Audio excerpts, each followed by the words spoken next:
Hi, I'm Ethan Grugult, driver of the Evolution Racing team and the Logitech G Racing Hyundai XL.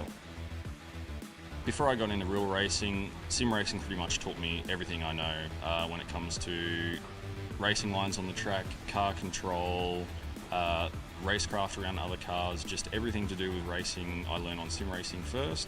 When I jumped into the real car, it was a bit of a wake-up call. There's a lot more sensations in a real car than you get in the sim, but once you get past that, pretty much a lot of the techniques are exactly the same, and if you're good in the sim and you're not afraid too much in the real world, you should be able to translate it easily.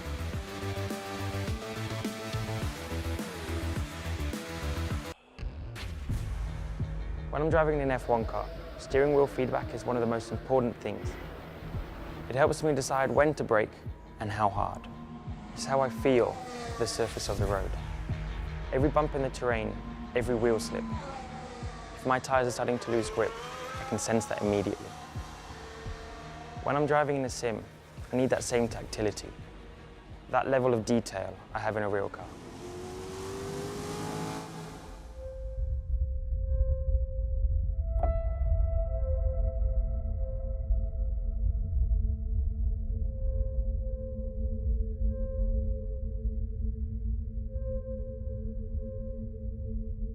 Racing games have come a long way in the last 20 years. Nothing's really changed in how we approach force feedback in all that time. Cutting-edge sims are now so realistic, drivers across all disciplines are using them for training. Our main goal when designing Trueforce was to improve the number of sensations that you actually feel, to put you better in contact with the car that you're driving so that you can improve your performance and that enjoyment of driving on a track. The physical feedback needs to be more immediate or accurate, or a player loses immersion or control. Game developers are still having to recreate their force feedback from a set library of effects instead of deriving it from real-time modelling. Trueforce is special because it levels the playing field for PC and console gamers. You're now getting the extra level of precision and detail that you need, regardless of which platform is your choice. This is not just iteration, it's total evolution. Trueforce force feedback works differently. It hooks directly into the physics engine of the game. Games already calculate the forces on the tyres and the steering wheel. The Trueforce algorithm is able to process this data at up to 4,000 times a second. It will even use the game's audio engine and pass it directly on to the driver. We spend a lot of time as audio designers trying to make each car sound unique and as realistic as we possibly can. Being able to integrate the audio into the force feedback is something that we've wanted to do for a long time, and Trueforce enables us to do that. And the ability to send the audio to the wheel, to have it respond and vibrate with the loss of traction, really increases my ability to give that immersion to the player. You can sense the changing surface of the road. You'll be able to feel if the back end of the car is losing grip. The first time we had it running in the build, could feel the wheel humming and vibrating as we revved the engine. Our immediate reaction was it really adds another level of immersion. The first thing you're going to feel with a Trueforce wheel is the engine note. The minute the engine starts in the game, you will know exactly which car you are driving. Trueforce is the beginning of something new. This is now the foundation for all wheels that we'll produce in the future. This extra level of information gives everyone all the information they need to learn how to control their car better. Trueforce benefits any racing fan looking for a more realistic driving experience. Because winning is all about feeling.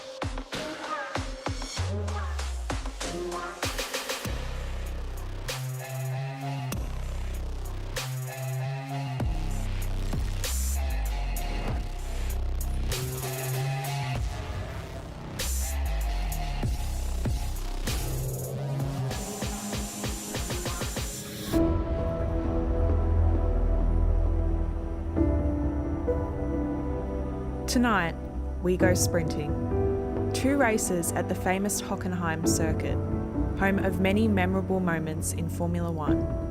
Tonight, though, it's our turn. For the first time, the sound of V8s will rumble through the German mountains.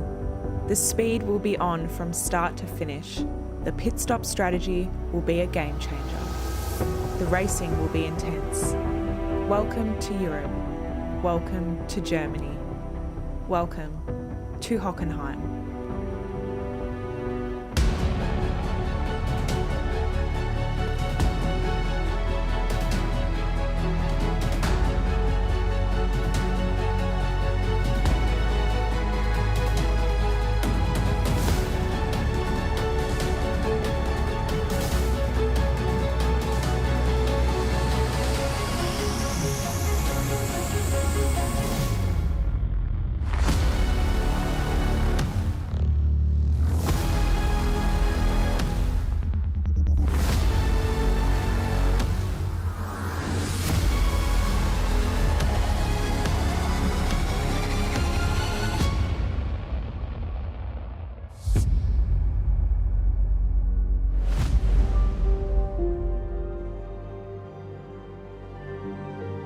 It's cold and cloudy here today, and it's the first time the sun hasn't greeted us for this series, so we will be expecting some fast and aggressive racing out there tonight.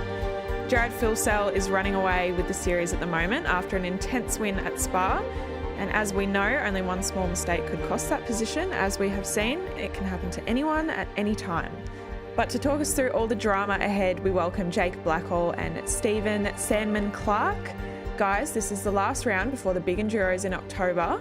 How do you think the drivers and teams will go about it all tonight? Priya, it's going to be carnage. It's going to be chaos. It is sprint racing here at the beautiful Hockenheim ring. I am Jake Blackwell. Joining me in the commentary booth, none other than Stephen Sandman-Clark for round 6 of the Logitech G Pro Invitational. And Sandman, what a race to kick us off before we head into Enduro Series. G'day Jake, g'day everyone, g'day Priya and everyone who's watching, mate. I'm excited. I don't know what I'm more excited about, this round or the Enduros. Of course, Enduros are fantastic, but this is actually one of my go-to tracks. I like this track, so I'm actually keen to see how the V8s go around here. I reckon this is going to be a ripper. I'm in the same boat there. We had a little conversation before that we both like this joint. It's one of those tracks that since coming on the service, it has been one of those tracks that you always want a lap. You'll sit there and you do half an hour and you're like, oh, I've done so many laps around this place. But at the moment, as we had a cool track condition, it is cold out there. It is going to be one of those races where tyres won't be much of an issue here, Sam, man. It is sprint racing. They're going to go hell for leather from the word-go. Yeah, absolutely. It makes me wonder what they may have learnt from Spa just a couple of weeks ago. Obviously, we were talking about tyres and stuff there, but you know, we've got a couple of smart cookies in the field, I reckon. So I reckon they've done, well, hopefully they've done their homework. They're going to put their best foot forward. They know sort of, or they have an understanding and an idea of how these cars are going to behave. So it's going to be good to see how that all happens over the races. And of course, we mix it up a little bit with 2 races tonight. Yeah, 2 sprint races, 2 26 lap races here tonight. They're going to be short, they're going to be fast, the guys need to be on it. And obviously with that qualifying session, they have 20 minutes and 20 minutes only. As soon as that clock hits 0, there's no finish your fast lap. It is what it is, and that's what you have to do. And in practice, we saw before, a couple of boys have improved their lap times up near the top. But it was close. We had, I think the top 7 were within a tenth of a second, the top 10 just under a tenth. It's getting to that point where this is going to be close in qualifying. You have to going to be on it in that 20 minutes. Absolutely. I love that it's so close. And that's obviously a mindset that they're going to have to keep in the back of their mind too, because obviously people think about, oh yeah, as long as I cross the line with a couple of seconds to go, I'll be able to complete that lap. But it's a totally different ballgame when it comes to sprint racing. So hopefully they take that into consideration and they're already thinking about that before or just before we head into qualifying. And that's going to be the case of what they can do in this qualifying session as we'll look at the championship standings as we head into the 2 sprint races tonight.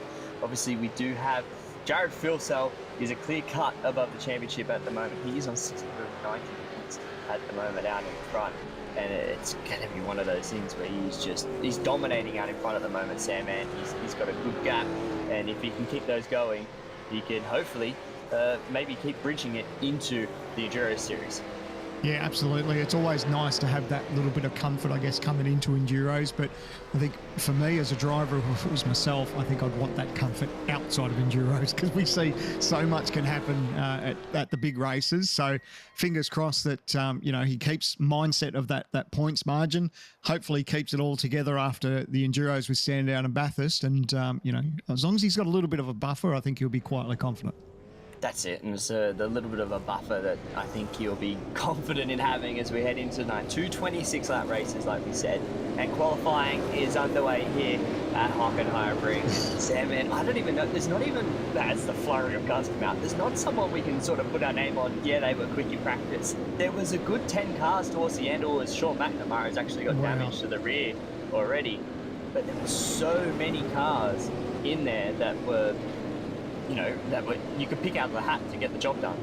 Yeah, absolutely. I think it's a bit like my gag I had the other week, where it was like, you're trying to tell me to pick for a driver to win, write him on a piece of paper, throw him up in the air. I mean, that's a bit like what tonight. And when you're talking about the margins are split by a tenth of a second, it's like, holy crap, it's like, you can lose so many spots in a tenth of a second. I mean, I love that. That pressure cooker, I guess, as a commentator or as a viewer, we love that. The stress levels go up a little bit as a driver, though. Yeah, that's the last thing you want as a driver to know. Oh, I'm 2 tenths off pole. Hold on, why am I 20th? Yeah. It's one of those things that you go, why am I so far down the field? I should be inside the top 10. Not here tonight. They're all on their game. As we see, the Boost SSR Boost Mobile guys, and Brody Kostecki, Jared Purcell, lining themselves up together for a draft.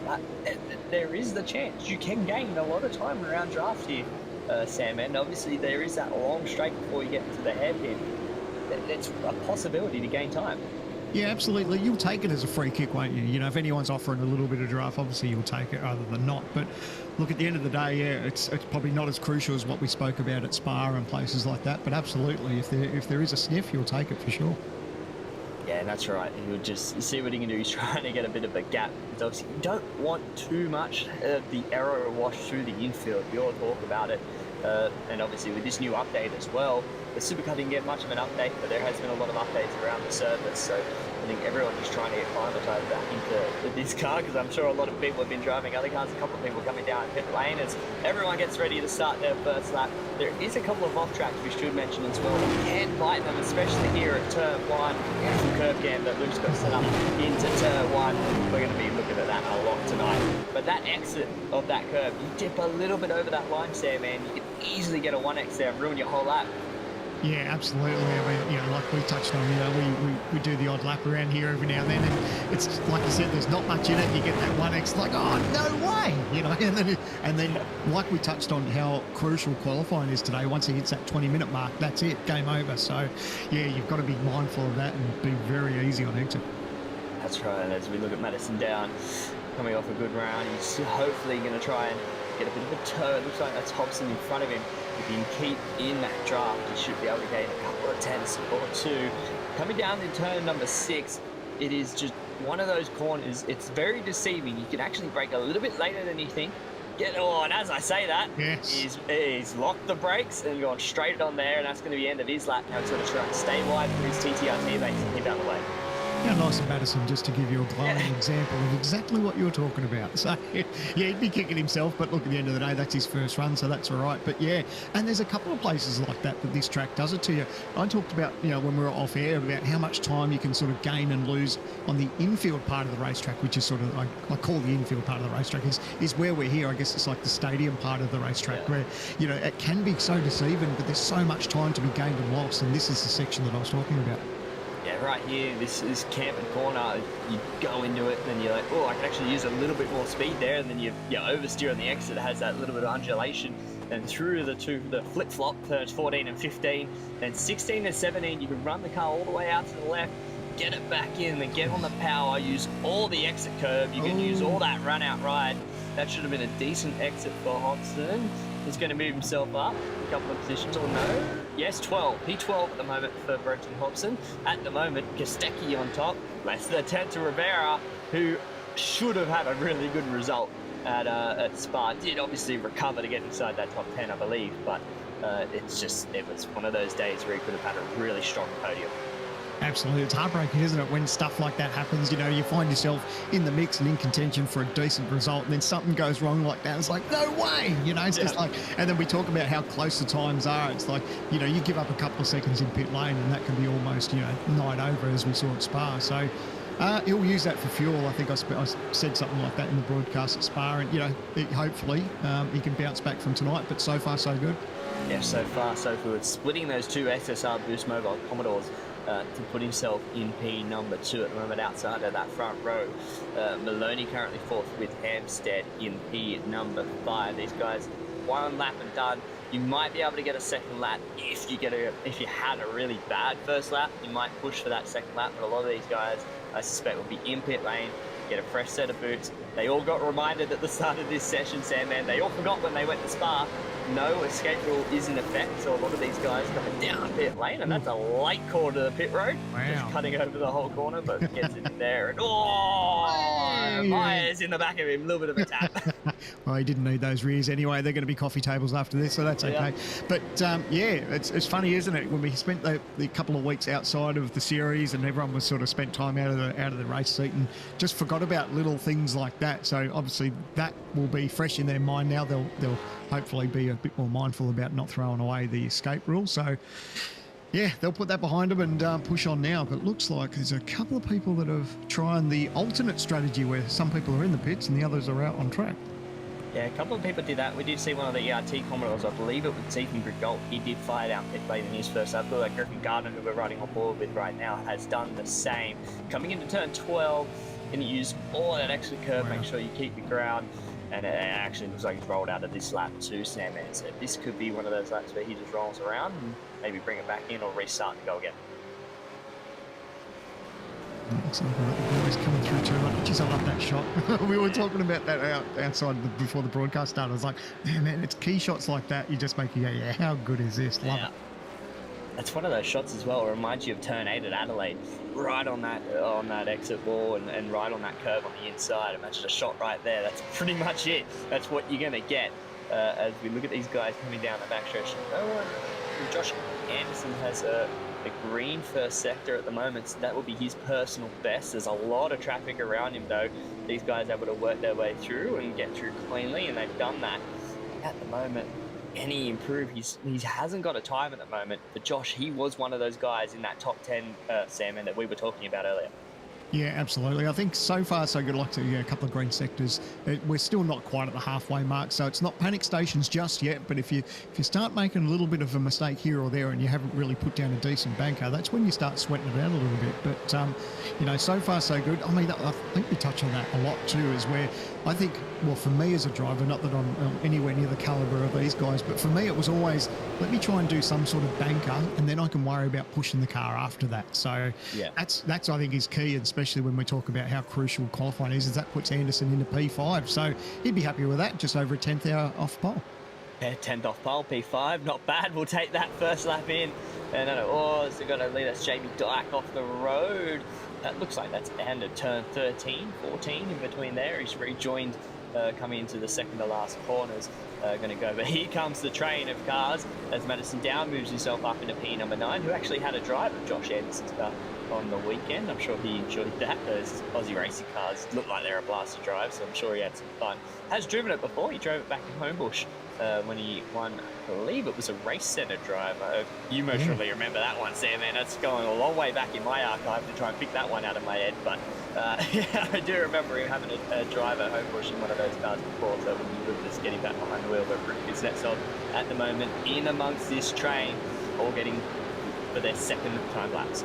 Yeah, a beautiful opportunity for Madison, who won that series, to have a drive of an Aussie race car. And mate, to around the streets of Homebush, man, what a place to debut, having a race there. Like, holy crap, you know, you remember that place. That was a very tight, twisty sort of racetrack. You know, the concrete walls were not far away from you. And he did a pretty good job, you know. It was pretty impressive, him having a steer. And he would have loved, well, actually, I know, he loved absolutely every second of it, jumping in Anderson's car. So would have brought back some nice memories for him, that's for sure.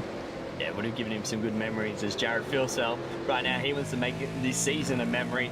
He's going purple again.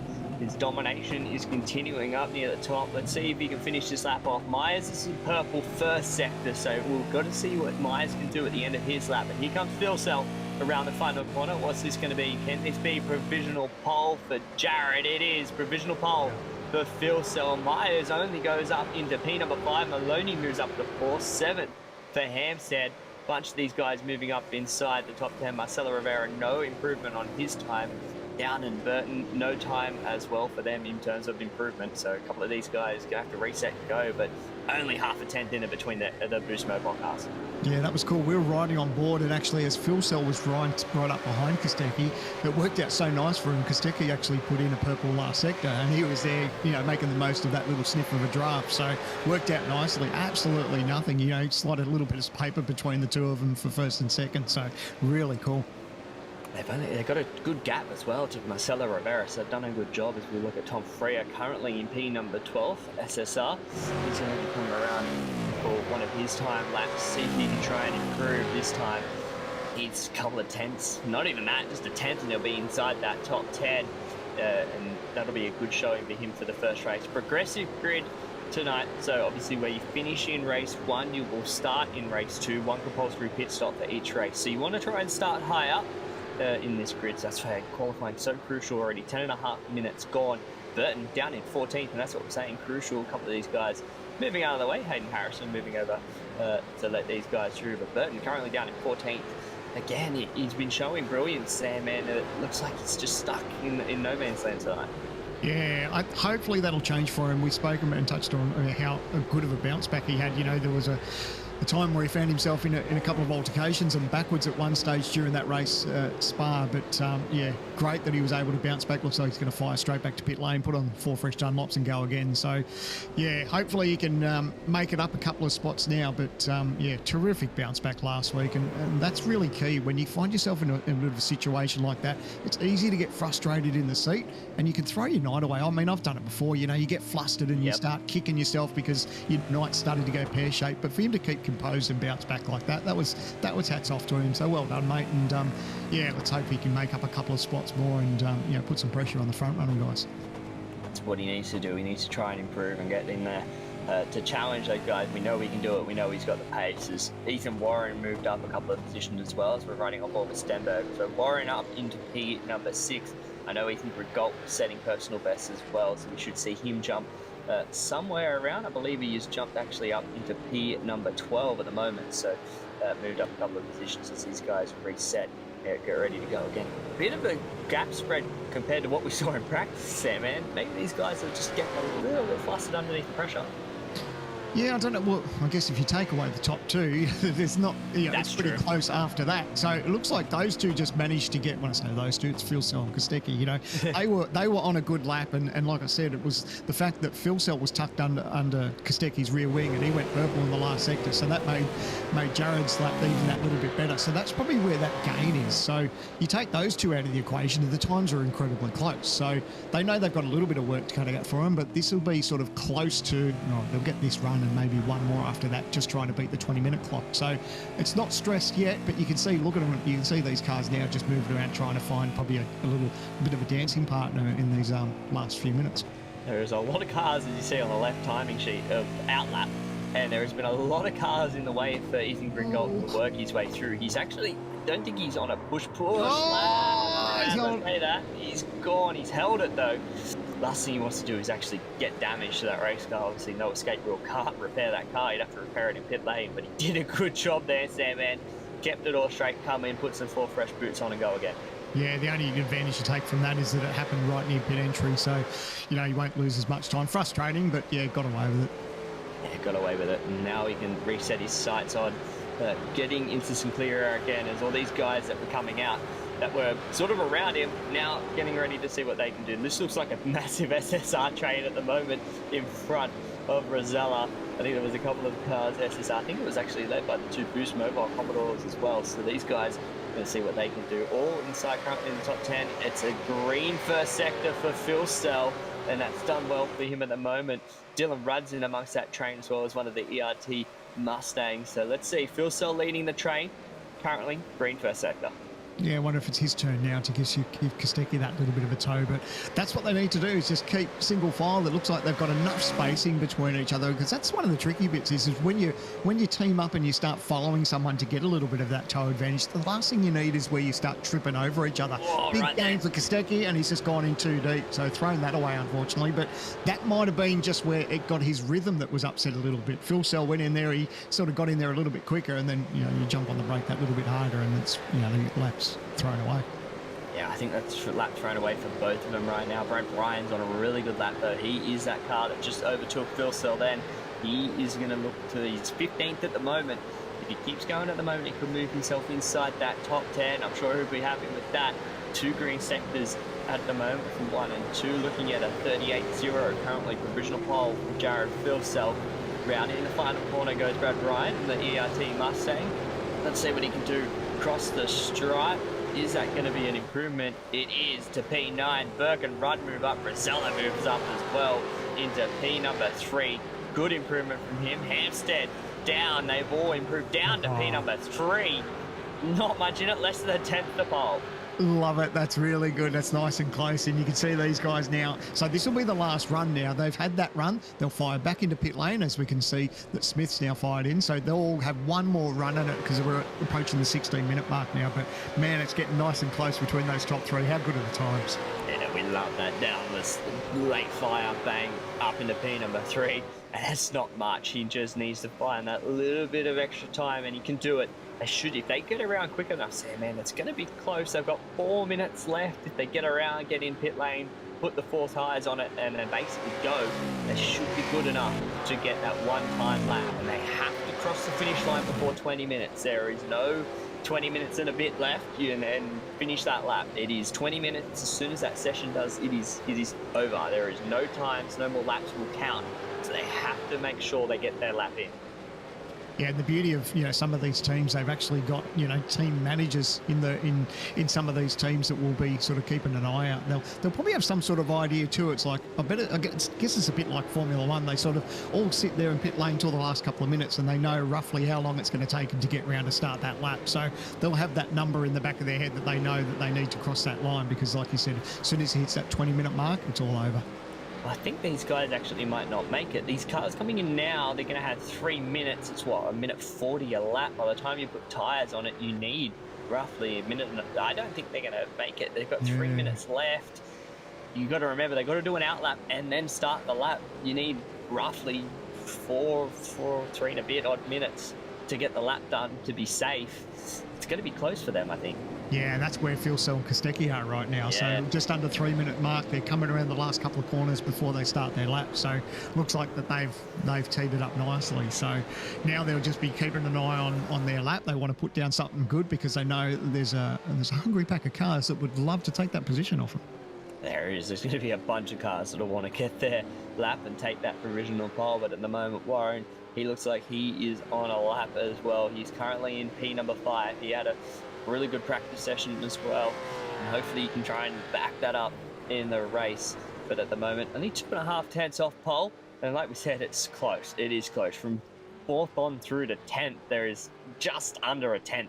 So there's not much time for someone to find Sandman just to slot inside the top 10 and be like, I'm here, but you could easily lose 5 or 6. Yeah, absolutely. Yeah, makes me glad that I've got a microphone in front of me right, instead of a steering wheel.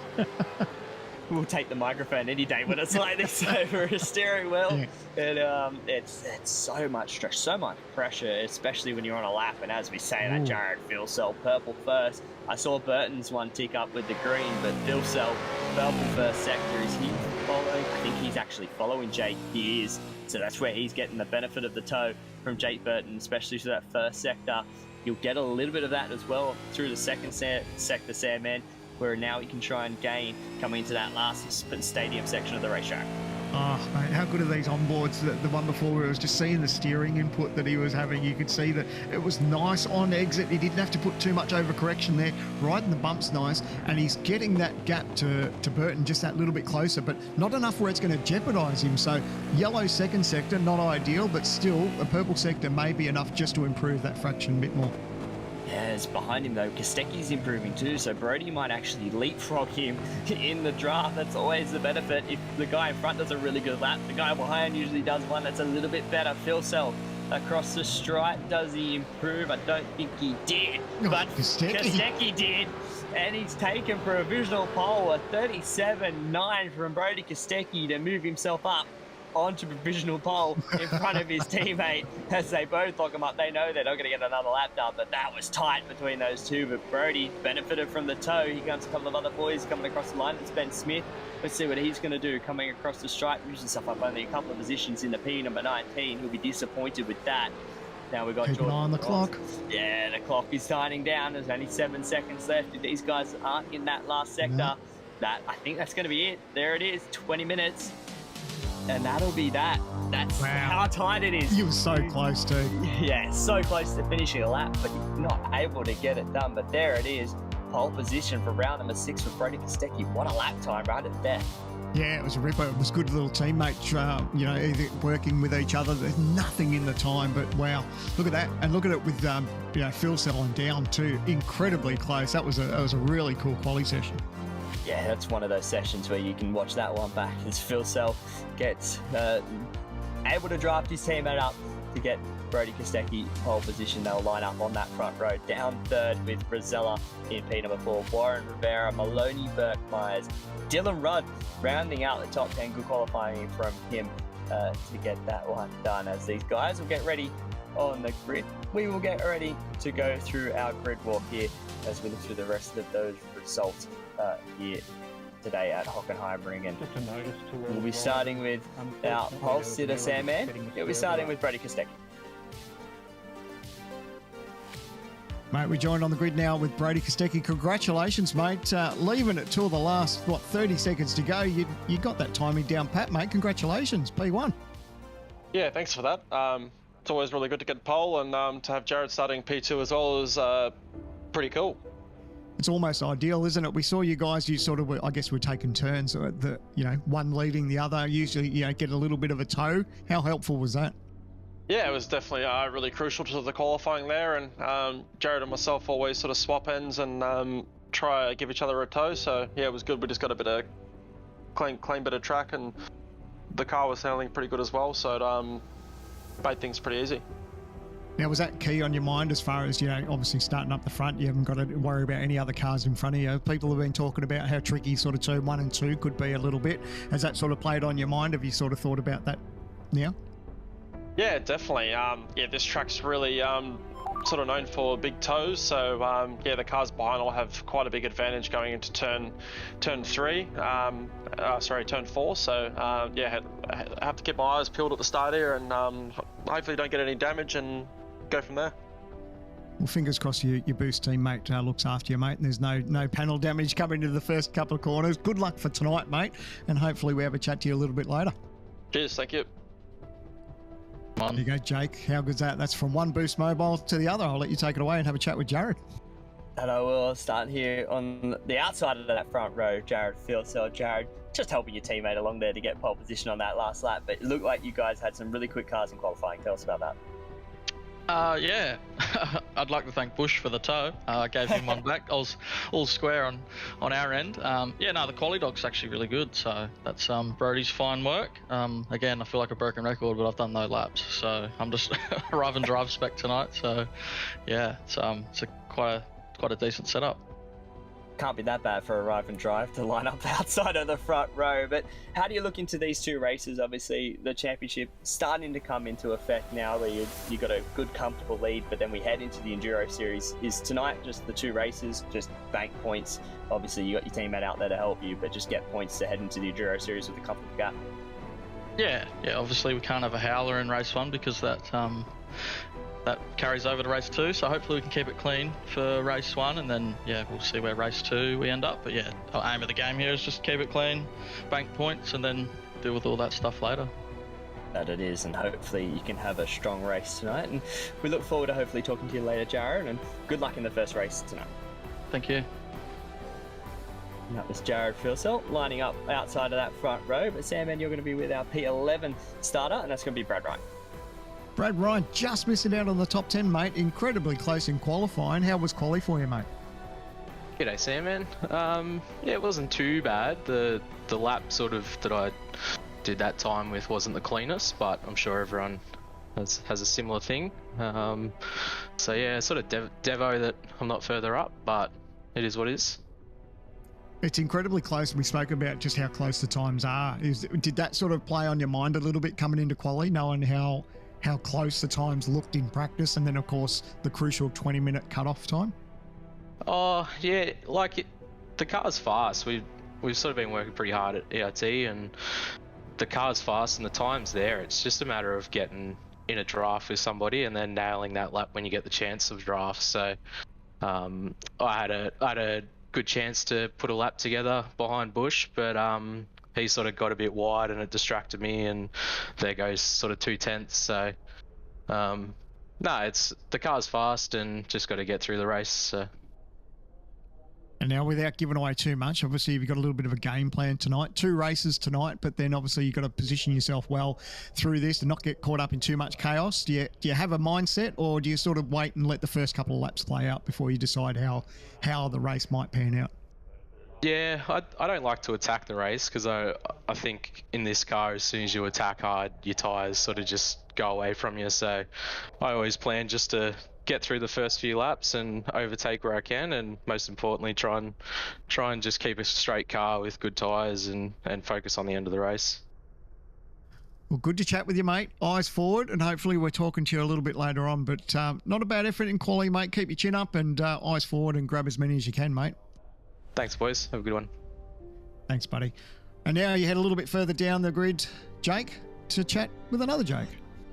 Jake chatting to a Jake. Jake Burton here from P17. How do you feel about that one, Jake? Not the qualifying you would have been expecting, just in the middle of now the chaos, but hopefully you can try and gain a little bit.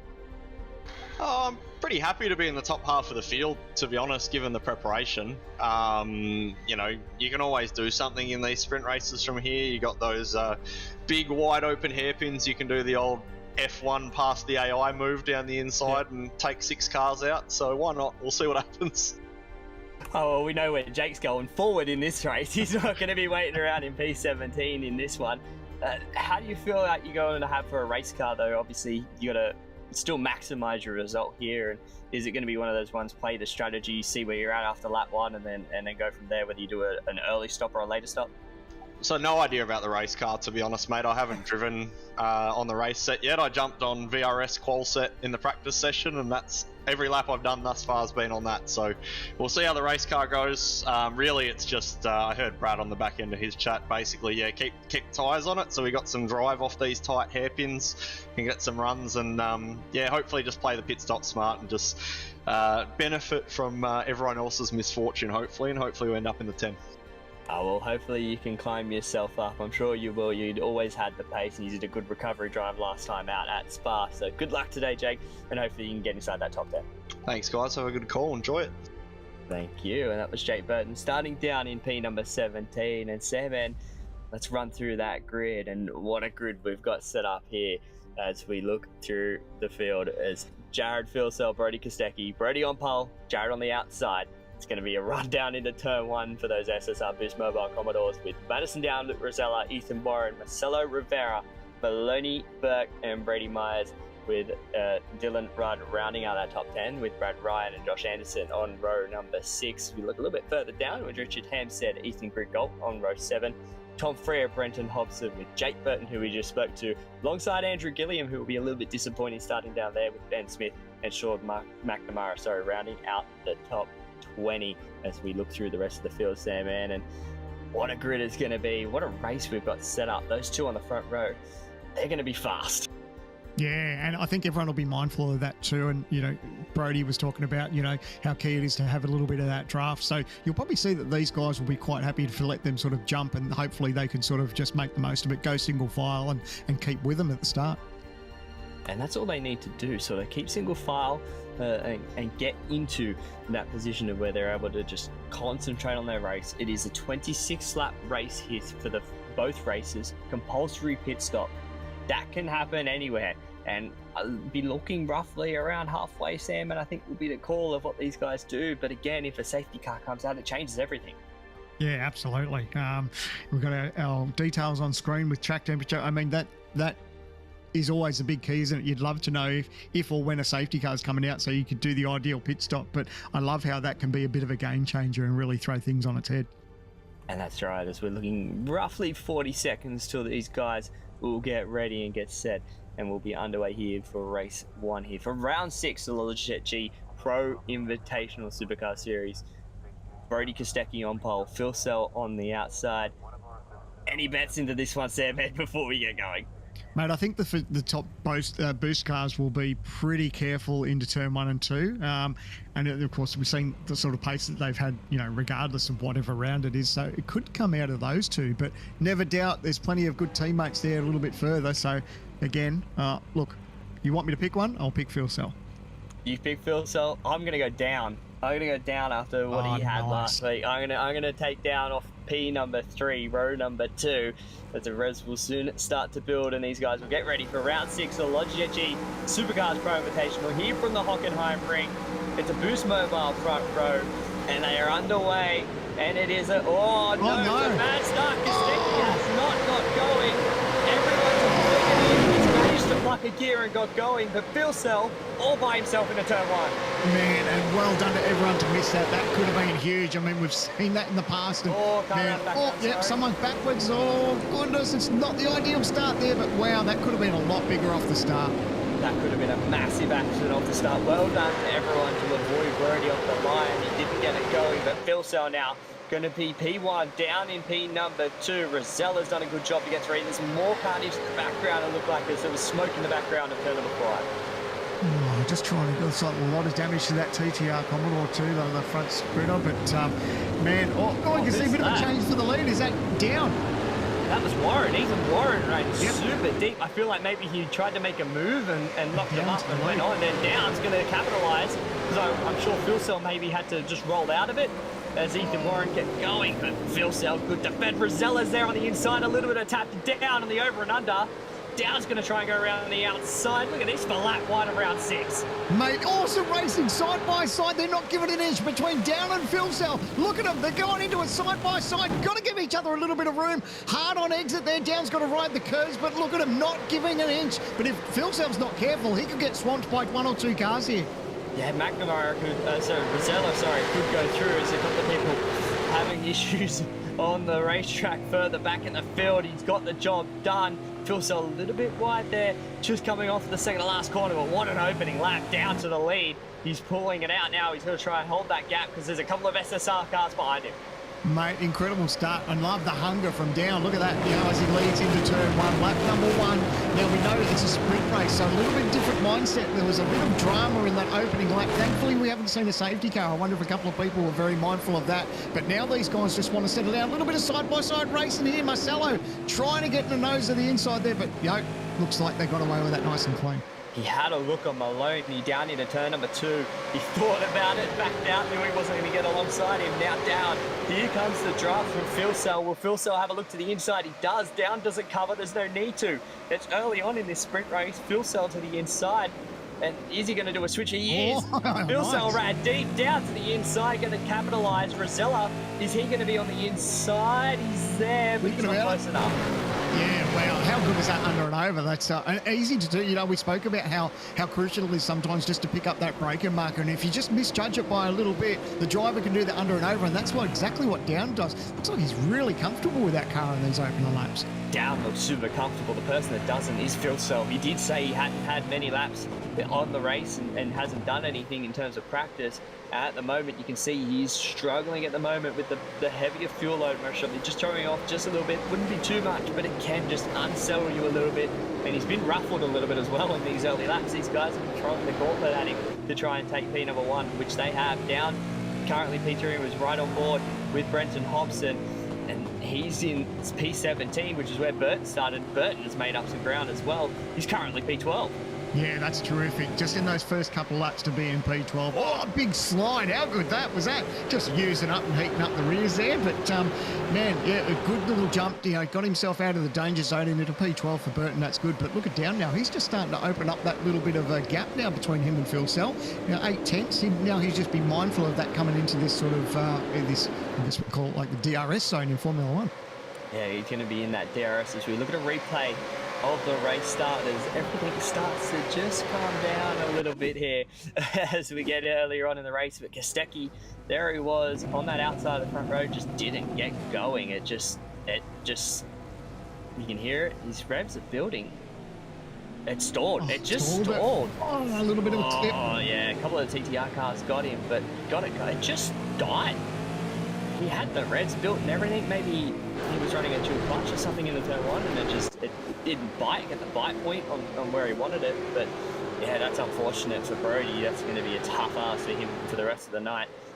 Down, still out in front. Phil Sell's been able to gain a couple of tenths back this lap, Sam, man. Looks like he's trying to get back into his rhythm. Yeah, and that's exactly right. You took the words out of my mouth. It's rhythm. It's all about just sort of, all right, let the nerves calm down a little bit. You know, you've got those first couple laps under your belt. I'll tell you what, I reckon Downs had flashbacks to one of his. I'm not going to go dwell on it too much. But I reckon if we talk to Down, he'll probably talk about the flashbacks that he had at one certain race where he didn't quite get away at the start and caused big drama. But thankfully, we dodged the bullet and didn't have the carnage like we saw that day. I'm sorry, Mads, we're going back in the archive tonight for this one for you. We brought up Homebush, we brought up the start, which is we'll keep bringing it up tonight at the moment, but he's out in front doing a good job. So we'll be a little bit further back. Benjamin Smith and Blake Warboys, who was the driver of the day at Spa, had a mega drive to finish inside that top 10, and right now just outside the top 15 on the back of the ERT Commodore. Yeah, and obviously we don't exactly know when everyone, obviously the race controls now, got a drive-through penalty there with car number 96. So car 143 is going to have to make a drive-through. But these guys will be starting to be mindful of when these pit stops are going to start to play out for them. Obviously, you know, we think about sometimes the ideal pit strategy might be around the halfway distance. And if that's the case, we're not too far away from that. Oh, look at this. More drama just coming into the hairpin again. This could be that braking marker point where you just misjudge it and it causes all sorts of chaos. Ironically, we mentioned it early on where you just can get sucked in that little bit too deep, and a couple of these guys maybe have done that too. That was Jordan Ross who got the drive-through penalty for contact with Brad Ryan. They were inside the top 10, so something must have happened to them early on in that race for that one to result. But again, that looked like Rivera. Maybe he was in front, so maybe he got a little bit of a touch from Ethan Warren, because that's where the gap is at the moment. But that's out along the wall going into turn number 12. That's a cool shot that Luke has brought us once again. Brilliant job on the camera. Yeah, cars just clipping the wall, just using the mirror out. We don't need that later on.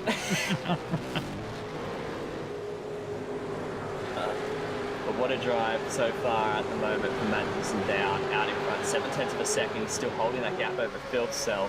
And he's done a good job.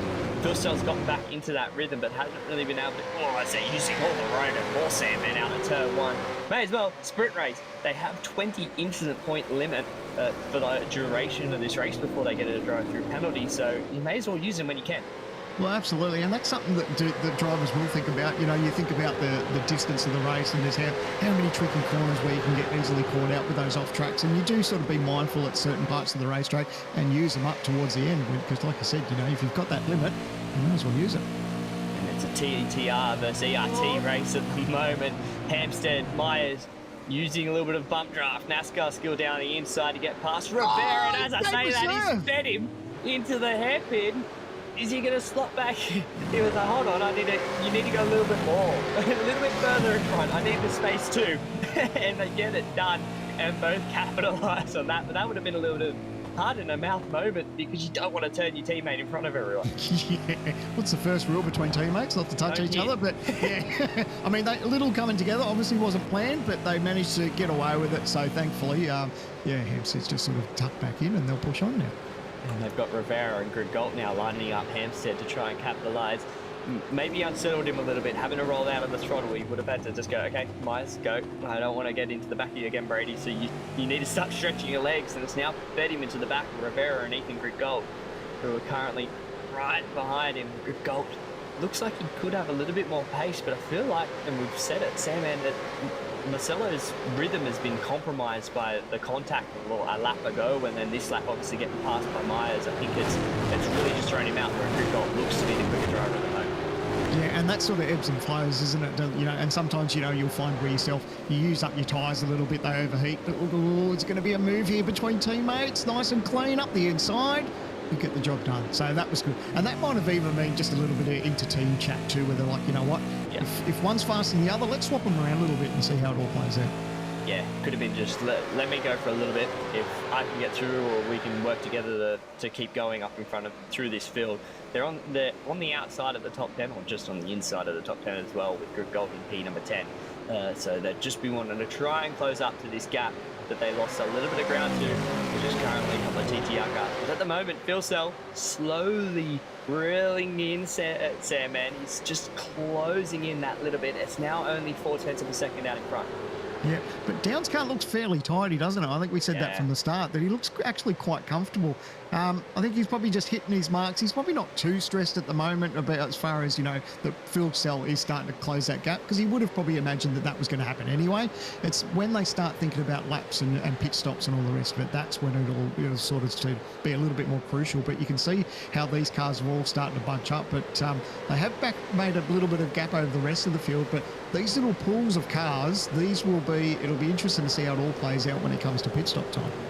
That's going to be the thing. Who plays the undercut, who plays the overcut, who tries to get a benefit, who has fuel. A lot of them shouldn't have to put any fuel on. I'm sure all of them would have put enough fuel to get to the end of the race.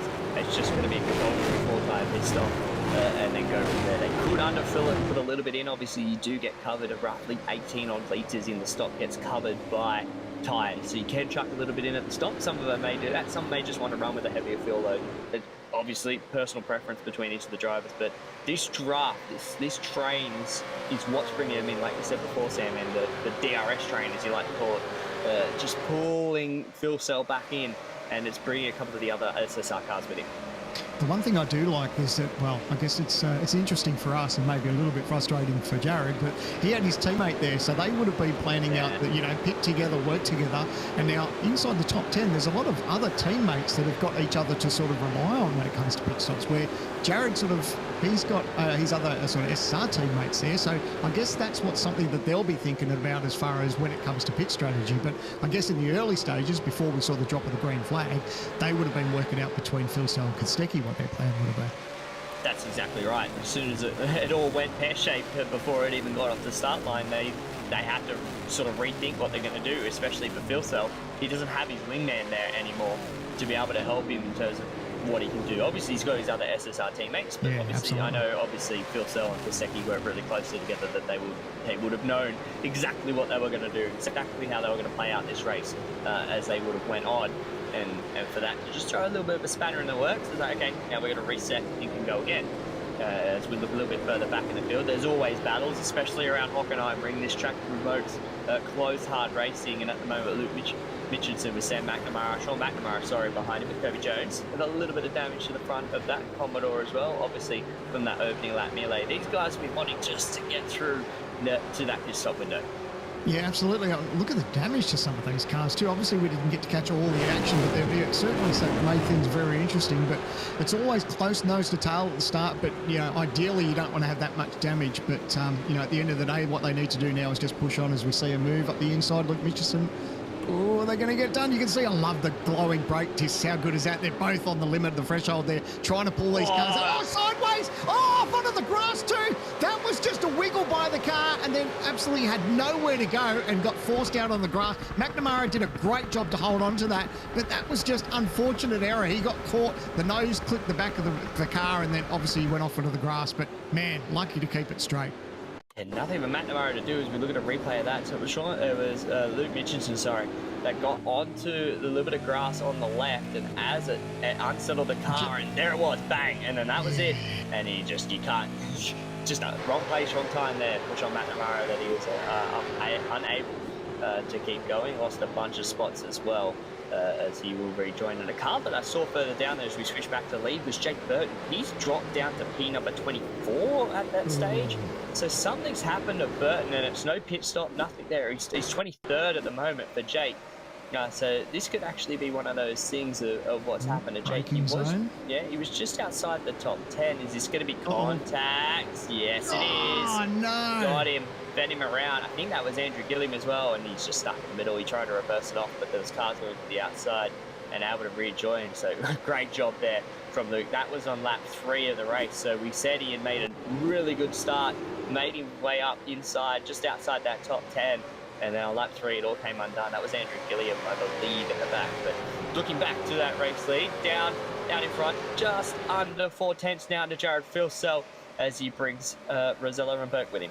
Mate, I feel for Burton. That's 2 weeks in a row now that he's just like victim of circumstances, unfortunately. But, unfortunately that's racing. But, that's a tough one to swallow. But never mind, we check back up the front. Only 3 or 4 tenths now between these guys. I think now they're just sort of thinking about when that window is. They're probably not going to worry about too much. Although, as I say, that nice little gain under brakes there from Filsell. I'm keen to see when they do. Do they split it up at the halfway mark and then fire in? So it'll be interesting to see how that all plays out. Yeah, they're on lap 9 at the moment. Coming up to complete lap 9, start lap 10. As we look through the field, this is that short shoot between 10 and 12. Technically, there's a corner there, but it's not really much of a corner. But there's Gilliam, a couple of the other guys further down the field. Late Wall Boys, Ben Smith, they're just inside that top 10, 16 and 17. But this battle's heating up now. 0.2 of a second between Down and Filsell. What will Filsell do? Will he just sit there and just manage it a little bit, or will he try and get the lead and just go Sandman? I think it's one of those things at Spa we could have said, yeah, he would have sat there, but this is not Spa, this is a sprint race.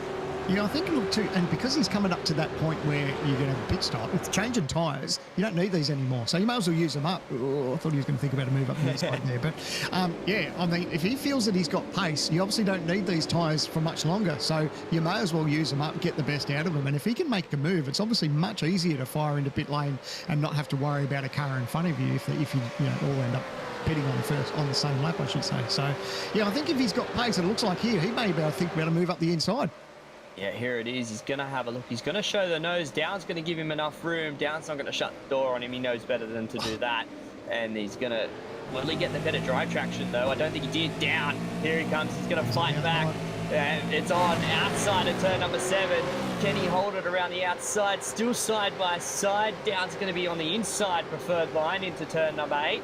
Get the job done. But he's going to hold the door open to try and get Rosella to fire down the inside of Filsell, but he thought better of it, rolled out of it. That was good hard racing between the two. Mate, I love that part of the racetrack because Down was like, he had to go side by side, but that corner that they went through side by side, it's good that they actually can give each other plenty of room and you're not sort of, hung out to dry as such. So he knew that if he could just stay side by side, he'd have the inside run for the next corner. So good little racing between Down and Filsell. That was a cool section of the racetrack to watch.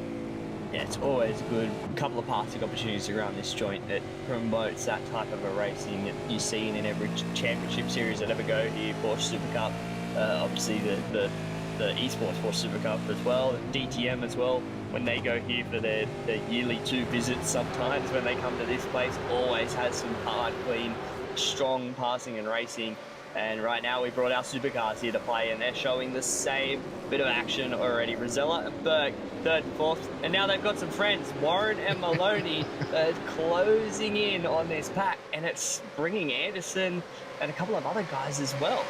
Yeah, that's pretty much the top 8. Anderson and Myers, they're just like, now they're all really bunching up. And you saw, we had a wide shot earlier where it sort of was like the top 4 and then from 4th to 8th. All as he goes side by side again. Oh, it's going to be a different kind of story now.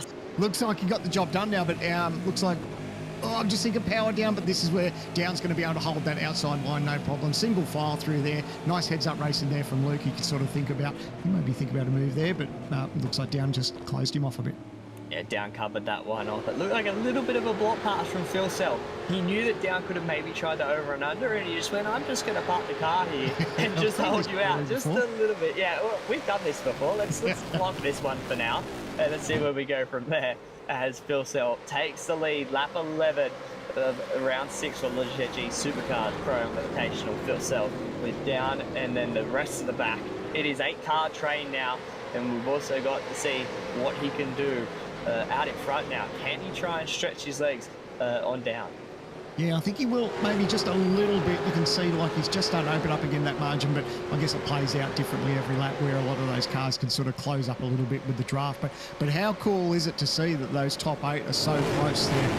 I'm just hearing some messages as far as some communication from race stewards that there might be some penalties. So we're just going to clear that up, and that may be a bit of a game changer for someone in that top 8. But at the end of the day, it's getting close to pit stops, and if that has to come into play where someone's going to place a penalty there, that could really turn some of this on its head.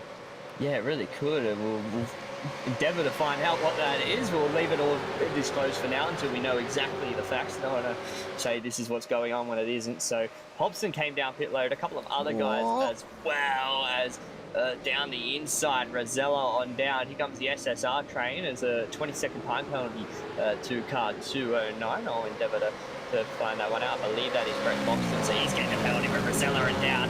They have got the job done, a little bit of contact. Will Down have a fire? No, Rosella's going to hold the inside, but Down's going to try and go the long way around. If he can hold his car there, if he can keep it alongside the B pillar, which he has, he's going to have the preferred line for turn number 10. Great driving from Down. Great heads-up driving, showing his experience and skill. Able to get it down the inside, and that's going to be job done. You don't want to go too wide around turn 12. Yeah, and I love the respect that all these guys are showing each other. They're racing hard, but they're giving each other that room too. So that's really good. And I just wonder if Down will now start thinking about, like, if he's struggling a little bit with pace, maybe will he think about pitting early just to try the overcut? So, you know, it looks like they're not firing in just yet. But I think if I was in, I guess it's different. When you're not in the car, you sort of get a better understanding of what it's like. But if he struggled a little bit, I would probably think about darting into the pit lane early. Well, Anderson has thought about that. He has jumped into the pit lane. He can see these guys starting to squabble, so he's got down onto pit road, going to serve his compulsory pit stop to try and gain as much time as he can to try and jump through this field. Ben Smith as well, who's a little bit further back. But this battle's now starting to heat up.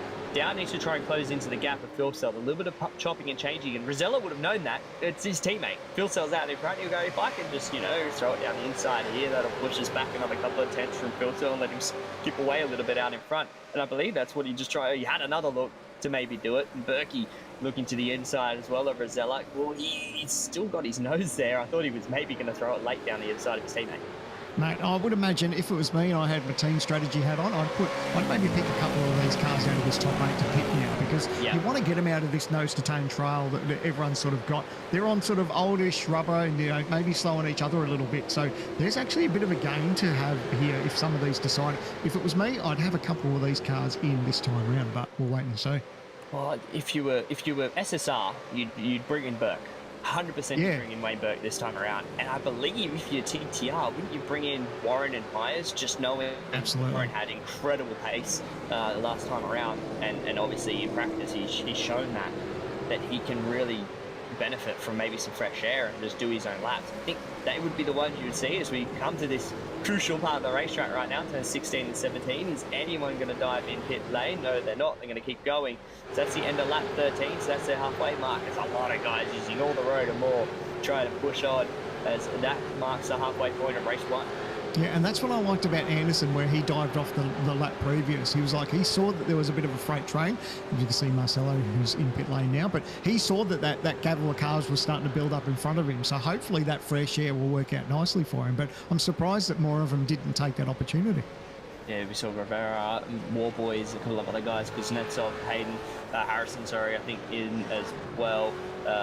Haynes as well. There's a whole bunch of cars in pit lane right now as we're looking through, and I think Anderson, let's see what he does. This will be his first time around in terms of a lap time. I'll try and make sure I keep on top of him with all the pit stops going around. You lose the drivers in telemetry when they're all chopping and changing, but I'll see what he does last time around in terms of lap time. These guys down in front, they're doing low 1 minute 40s. The best lap times they've done are low 39s. They're about a second of that off what their peak performance is on a fresh set of boots. And Anderson's got a nice bit of clean air there to hopefully be able to do that as we bring that up. So yeah, 39.1 was Phil Cell, so he's roughly a second off. Same with Down, a second off his best lap time.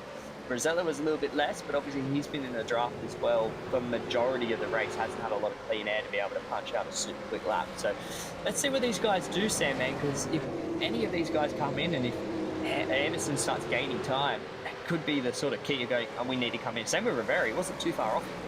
Absolutely, and I'd be keeping an eye on them just because, like you said, they've got that clear air. And of course, the thing that works out for Anderson too is that he's slowly catching Ellis, so he'll be able to get that little bit of draft from a teammate too. So that will work out nicely for him. So, you know, hopefully they're staying aware of that. Obviously they will. They're smarter brains than myself and some of these teams to work out these strategies. But yeah, I'm actually surprised that some of them haven't taken that. But you know, I like it. I like how there's a little bit of you know, unsureness with it through the field. There's a little bit of a mixed-up field. We like this. We like this mixed-up strategy. Keep this going for the rest of the night. As the top 10 or so haven't pitted. I'm just getting the top 11 at the moment haven't pitted. Josh Anderson is the first car that has come down pit road, and as Luke always on it, brings up that and a 38.9 last time around from Josh Anderson. Down to the inside of straight lock, inside front locked.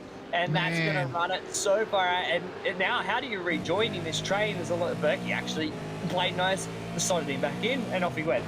Yeah, that was nice sportsmanship there. I've seen a lot of people where someone will make that mistake and they just ride the ripple strip and don't let them rejoin the racetrack. So that was nice heads up there from Berkey. But yeah, he took a dive. Looks like he locked that front tyre and then just couldn't pull it up and then gave away some ground there. But I reckon that means that he's close to now pit stops, because obviously thinking about having that dive, it didn't quite work out for him. But look, at the end of the day, hopefully he can still bounce back. That's not too much of a loss. You know, didn't get fed out onto the grass. So, you know, a little bit of a loss and, you know, not too much to worry about at this stage. He's in that leading group, Sam, and I think that's one of the key factors. If he lost the key leading group, I think you'd be like, okay, that was a bit burst. And as you said, that in comes down. And I think that was I think that was Wayne Perk coming as well. And I believe that was Maloney. So they've split their strategy up between all the teams, or the two teams out in front, TTR and SSR. So Burke, the first one from SSR, and the two from TTR are down to Maloney on the pit lane to get some full fresh set of tyres and do their first compulsory pit stop. Here is Anderson, already at the last corner. Yeah, Luke read my mind. Yeah, this could be tight. I think Anderson could have them both. He's going to have margin. I think, yeah, he's going to have it big. He's going to get all of them. That's job done. I don't look at the gap. Yeah, look at the gap that he's going to have. Yeah, that's worked out massively for him. Like, wow. He's down's a dot in his rearview mirror now. So that's worked out incredibly nice for Anderson. So, ooh, that could have turned things on its head. I said that some of these guys probably should have thought about making that pit stop early. He did it. Not that he took my advice. That was just smart heads-up strategy from himself and the team. So good to see that he's done that gamble, and now he just needs to hold on for the remaining 10 laps. I'm sure they were listening in on the broadcast. I'm sure the manager had it on and was like, let's listen to what these guys do. Down the inside of down on cold tyres. Oh, we knew that was going to get tight. Maloney's going to capitalise though. Can he get both of them? No, he can't. Maloney's only going to get down 2 laps. Has been basically lost a whole bunch of time at the hairpin. Now he's going to try and recover. Yeah, that's a tricky one when you make that dive, especially on cold tyres. They've just come out of the pits and. Yeah, down saw it coming and then tried to turn in and then obviously couldn't get the nose there and lost one more spot to his teammate. But that's all right. That's not too bad. He's still in touch with them, and look, at the end of the day, he'll just push on now, let his tyres come up to temperature, and he'll be back there, no worries. Rosella in, Myers in. There was a position change between Warren and Rosella that lap, but now these two in the pit lane. Here is where Anderson is. They haven't even reached their pit box, and Anderson's already in the last corner. He has been able to gain so much time on everyone at the moment. It's just going to be one of those things. Can they close him down in time? There they are, still in pit lane. No one's left the box yet, and as they go, and through turn 1 goes Anderson. Right. And now that makes me play out was what's going to happen with Phil Cell now. Like, by the time he makes his pit stop, Anderson's doing the bolt on fresh tyres. I imagine sort of, I'm just trying to work out what the margin might be, and as we get towards the end of this race, it's actually, he's running out of time to close that margin up as far as Jared trying to close that gap to Anderson. So it could bite him in the backside, but we're not sure. Well, look at Rosella and Myers. They actually came up behind Maloney down by quite a bit of a distance. As Burke has come down pit lane again. Don't tell me Burke got a drive-through penalty for speeding on exit, because he has dropped a lot of spots as well. So I have to try and figure out what's happened there. For Burke, because he's now down in 19, whereas he was with these two. So something's happened there between them. But look at these two. So Maloney are down. Oh, he's run deep. Oh, Maloney, as I say that, we're looking at replay. Oh, this is what's happened to Burke. No. What's happened to Wayne Burke?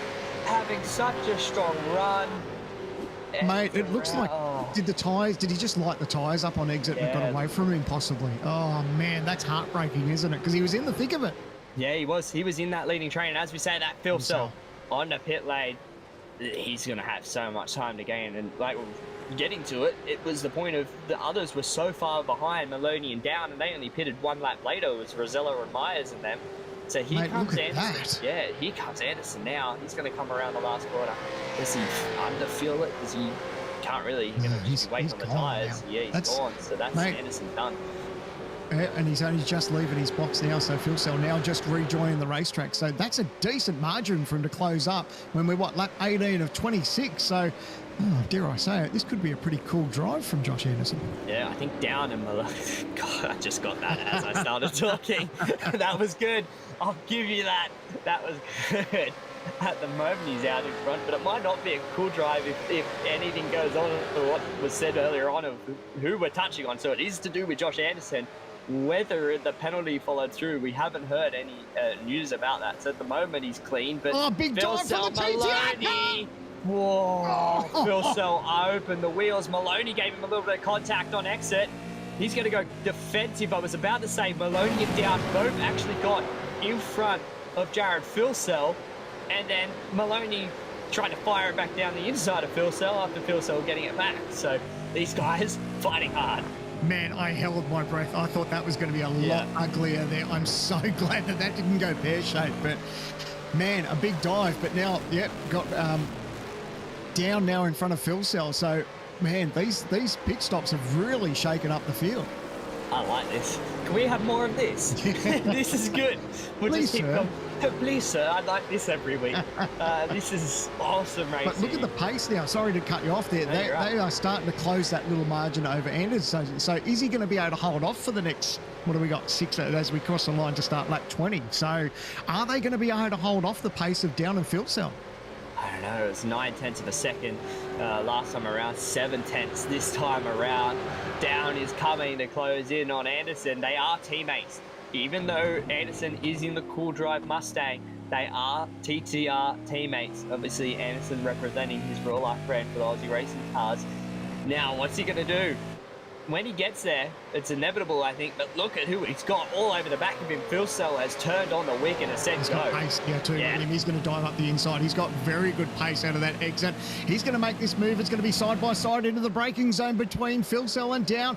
Awesome battle between these guys. They're looking forward. They can see Anderson in the front. Look at the brake disc glowing. I love that corner. So much to be lost and gained. Oh, contact back there too. Oh, managed to keep that up. Maloney in the thick of it. But man, that could have been ugly. That could have been a mess on the exit of the hairpin. They all managed to keep it going, and Down, they've all, I thought someone was going to fire it down the inside there into the stadium section, but they were able to all keep it all clean. Rosella gains that position, moves himself up into P number 6 at the moment. A couple of guys still to pit Dylan Rudd. I believe it's Andrew Gilliam as well out in front that haven't stopped yet, but Anderson in front. Phil Cell in effective P2 now. Going to try and close that gap to Anderson. Anderson apparently has a 10-second penalty for escaping in qualifying. Oh no! So I didn't see anyone escape in qualifying.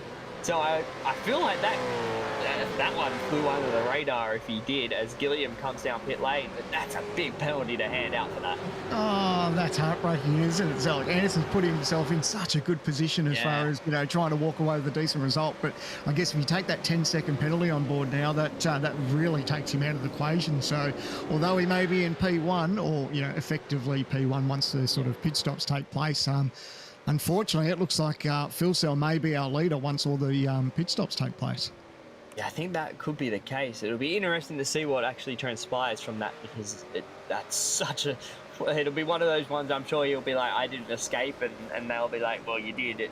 He'll be the only one to know whether he did or didn't, but look at him. He is pushing hard, but it is just not giving him the grip. The tyres have had that little bit of gone, that gloss as the green tyre run has gone, and he is struggling now. As here comes Phil Cell, big dive down the inside. Anderson wasn't going to give him room. He managed to back out of that, and they'll fight again. Wow, and you can see, I don't look, regardless of whether there was the penalty involved, you know, it doesn't look like he's got the tyre strategy to hold on anyway. Phil Sell's got some good pace, and the last thing he wanted to see was Phil Sell get passed down, because, you know, it's always good when you got a teammate as a bit of a rear gunner, but unfortunately, with that penalty in place, it takes him out of the equation, but I'm not sure he would have been able to hold on as it plays out anyway. Yeah, he's been showing. It's Dylan Rudd, who has done a tremendous job out in front, we should say. He's been doing a really good job running long, getting himself out into clean air.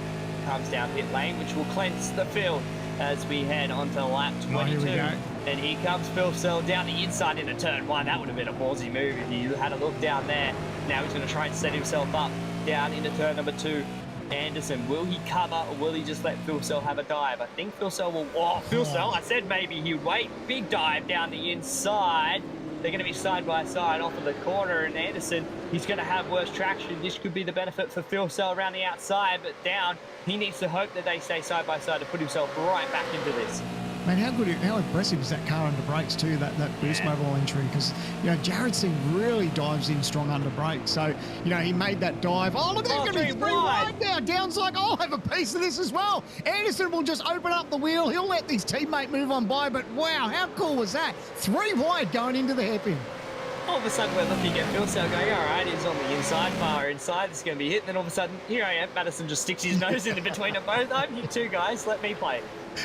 Great job from Madison down, just capitalizing. Here it is, a replay. And we're like, yeah, there's Phil Sell. He's going to use the side draft and pull over to the right to stop the side draft and give the run. And then all of a sudden, hello, I'm here. It comes Madison down in the middle, and he's going to gain the position as well. Yeah, that was really good. That was, dare I say, that was cool. So, yeah, now it's eyes forward between Phil Sell and Down. Has Down got enough to get that position back from Jared? Because obviously he knew that was crucial to get that job done on Down. So, you know, we said that Down capitalised as far as pit stops, but now I guess he's got 1 or 2 lap fresher tyres for Phil Sell. So he may have done enough at this stage to be able to hold on as far as what tyres he's got underneath him. Yeah, and that's the thing. Phil Sell, he had that 1 or 2 lap extra lap, and that advantage could be all he needs to hold on at the moment for the first race of round 6 at Hockenheim Ring, as Ethan Grugult, he saw the road a little bit more off of turn number 1, and it is confirmation Josh Anderson escaped without permission in qualifying, giving a 10-second penalty. So he has been thrown 10 seconds further back from where he finishes. So I get the strategy as well. If he knew that, he would have pushed on, tried to do an undercut, get himself out of trouble, and just try and gain as much time as he can. And then he can try and save some of that later back. Because at the moment, 10 seconds on his lap time, he's only going to drop to rough at 12th, or 11th actually, just in front of Andrew Gilliam. This battle here between himself and Tom Freer. Gilliam on the fresher tyres, Warren up in that battle. Oh, there's been contact because Maloney, Rosella, they were dropping down the order. I think the thing that Anderson will be able to take away from this race too is that he probably learnt something having that pit strategy as we check out the Logitech G Supercars Pro Invitational replay. Oh, it's going to be close. Oh, a little bit of nose-to-tail contact. That lifted the front of that TTR Mustang, so that got up in the air. Oh, and then they've both been trying to pull it up, and it's just got uglier as the lap went on. So, yeah, that was a tough one.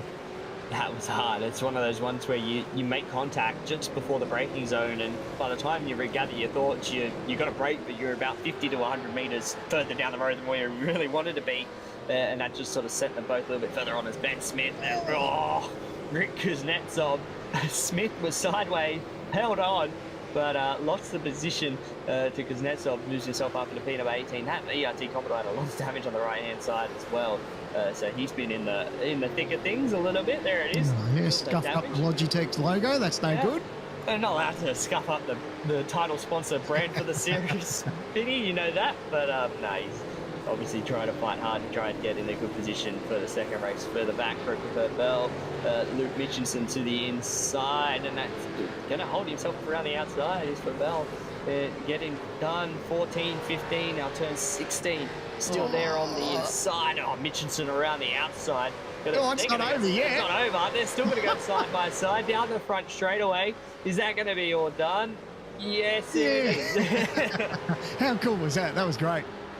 That was good. That was a really good bit of battling between these two. And that's the series. The Logitech G Supercar Pro Invitational has battling all the way through it. It's a 40-car field, and it's always got action no matter where you look. And at the moment, Phil Sell, he's pulling away Sandman. he's starting to stretch the legs a little bit. That extra little bit of tyre life that he's got, it's just helping him get the better of Down. Yeah, his car's been good. Actually, both of them between himself and Down, they've both had good cars and just different strategies, the way it's all played out. But it is amazing how it's always, the cream rises to the top. These guys have been putting on a good show.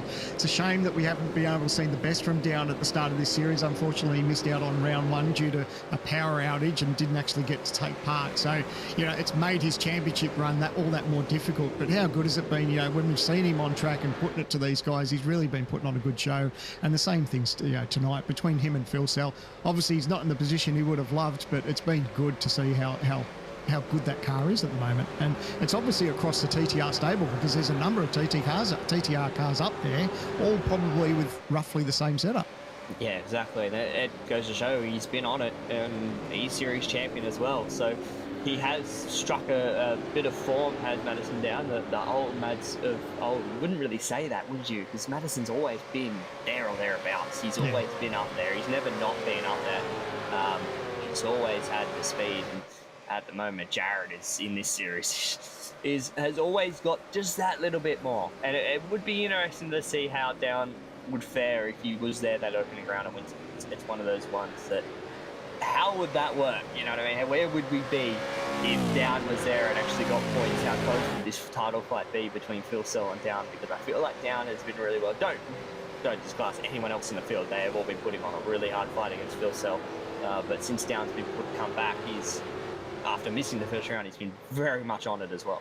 Yeah, a nice climb through the championship table too. So, yep, he'd be happy with tonight's result. Obviously, you always want to chalk up the win, but it looks like the TTR has worked really well together. In the week leading up to it, they've hit on a good package. But at the moment, it's Jared Filso out front. He's now got that margin out to 1.5 seconds, and we're in the dying stages of this race. He looks like he's fairly happy with that Boost Mobile Commodore, and he didn't have his teammate off the start. That obviously went pear-shaped as soon as the light went green. So. He was there solo effort, sort of flying the flag for the Boost Mobile colours, but he's done a great job, and now it's just eyes forward as we go into the last sort of lap or two. Jared has been putting on a clinic of late. It's one of those things where Jared Filsell, he has been on the money out in front. No matter what it is, he's been doing a really good job. As we look further back, Maloney, Ethan Grugult in front of him. With Brazella behind, these guys battling for 6th, 7th and 8th. They will gain a spot with Anderson's penalty, but let's see what the run's going to give him from Maloney. It's got a little bit of a better exit than Brazella as we look back up to P3. This could be a battle too. Will he hold up Myers, Sam? And I don't think he would want to, considering he's got the penalty, but no, he's just, I thought Myers maybe shoved it down the inside, but he didn't. Thought better of it. He was just going to sit in behind his teammate. Well, I guess it's catch-22 for him and TTR, because obviously he doesn't want to hold these guys up too much. But at the end of the day, if he gets out of the throttle, rolls out of the, gives up 4 or 5 seconds to let all these guys pass, then that's hurting him, in the big scheme of things when you put that 10-second penalty on it. So I know they're all probably just chatting together, and they know, look, there's probably not too much more to gain if they'll happen to let him pass. So they probably want him just to be a little bit eyes forward at the moment and try to, I guess, stop the bleeding as far as that 10-second penalty. So, if you back out of it now, that could be a lot costly, later on. And that's what you want to do, just trying to stop how far he falls down this order for race number 2. As at the moment, let's see what he does. Down into this position, he's going to hold on and try and run through. Beautiful camera coverage again from Luke. This Pfizer cam has been one of the standouts as we start the last lap here for round number 6 of race 1 from Hockenheim Ring, the Logitech G Supercars Pro Invitational. And Phil Sell standout once again. He had a battle on his hands, though. Hasn't been his whole way, Sam. No, that's right. And, I think he would have enjoyed it too, because those little battles, especially when you come out on top, you always love a win. But at the end of the day, it wasn't gifted to him. He had a run at the front for a little while, then Down took over, and then him and Down had a good battle, and then there was a bit of strategy between Down and himself as far as who was going to pit first. So, and now it's all played out. He looked quite comfortable, 1.5 seconds now, and no doubt that sort of gives him just that little bit more of confidence. Or see the TTR boys just mixing it up between each other. No contact. That's what we like to see. Good on him. Hard racing into the last lap, but Jared's done a great job. Yeah, Jared has done a good job, but TTR trying to steal the show at the end. It's Warren and Myers side by side down into turn number 8. Oh, a little bit of contact. And Warren's going to drop the position. Oh, no, he's not. He's going to hold that position. I knew Ethan Grugult, they were there. They were watching just a little bit too far back to be able to capitalise. But Jared Filsell, turn 12, coming into the second of the stadium sections here at Hockenheim Ring. And what a drive from Jared Filsell. And this will be another win in his book. He's only got a couple more corners to go. And it's been a stranglehold so far in the championship. But what a way to start round number 6 before the end and heading in. Oh, this is a battle for P3 between Myers and Anderson, but Filsell takes out race 1 from round number 6 of the Logitech G Supercars Pro Invitational as Myers did get him. He got Anderson and moved himself up a position in the P3 with Down taking B number 2. But what a race out in front from these guys. Yeah, very cool. Obviously, that's going to be a bit of implication there with Anderson with that penalty. So, but yeah, good hard racing all the way throughout the field. They really put on a good show. I love this racetrack. It really put on good racing. I love how there was a bit of strategy as far as pit stops and that little bit of tyre difference, how that did make a mark on this race. And that's something that TTR and especially Josh Anderson will take into consideration, because at the end of the day, he tried that strategy. He found out probably towards the end that it didn't go as well as he would have liked at the end. But if I tell you what, if they call that a little bit later, that could be a good strategy to try out for race 2. That's exactly right. 1 or 2 laps better than anyone else, and that could be where he ends up in terms of a really good strategy to pick himself up. He does lose 10 seconds, but the way the session is set up, he will actually start in that position, I believe. So he's actually still going to start in 5th, even though he's going to lose 10 seconds off that race result. So it's one of those touch and goes that could have been. It's one of those things with iRacing of how this session has been set up, where he will lose 10 seconds off that race result, but I believe he will still start there for the next race. But Jared Filsell takes out race 1 of the evening with Madison Down in second with Brady Myers. Rounding out the podium, Ethan Warren with Josh Anderson in P number 5 with Ethan Grugult, Jake Maloney, Luke Rosella, Marcelo Rivera, and Dylan Rudd. Rounding out the top 10, did a good drive to come back with a late pit stop to finish inside the top 10. A couple of standout, Wayne Burke further down than what I think he would have want to be in P number 14 after a really good start to that race. Sam Manser, he's a little bit further back than what I think he would have wanted to have been. Same with Jake Burton down in 21st. So we keep looking further through that field, and one of those ones that could have been for a couple of these guys, but they'll be starting down there, and as well as Brad Ryan and Brody Kostecki, they'll be starting a little bit further down. I think either of those two want for this second break. But we'll go to a short break here before we get ready for race number 2 of round 6 from the Hockenheim Ring. When I'm driving an F1 car, steering wheel feedback is one of the most important things. It helps me decide when to brake and how hard. It's how I feel the surface of the road. Every bump in the terrain, every wheel slip. If my tyres are starting to lose grip, I can sense that immediately. When I'm driving in a sim, I need that same tactility, that level of detail I have in a real car.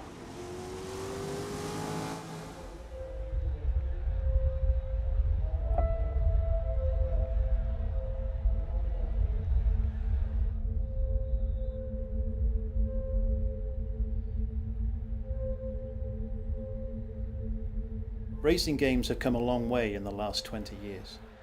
Nothing's really changed in how we approach force feedback in all that time. Cutting-edge sims are now so realistic, drivers across all disciplines are using them for training.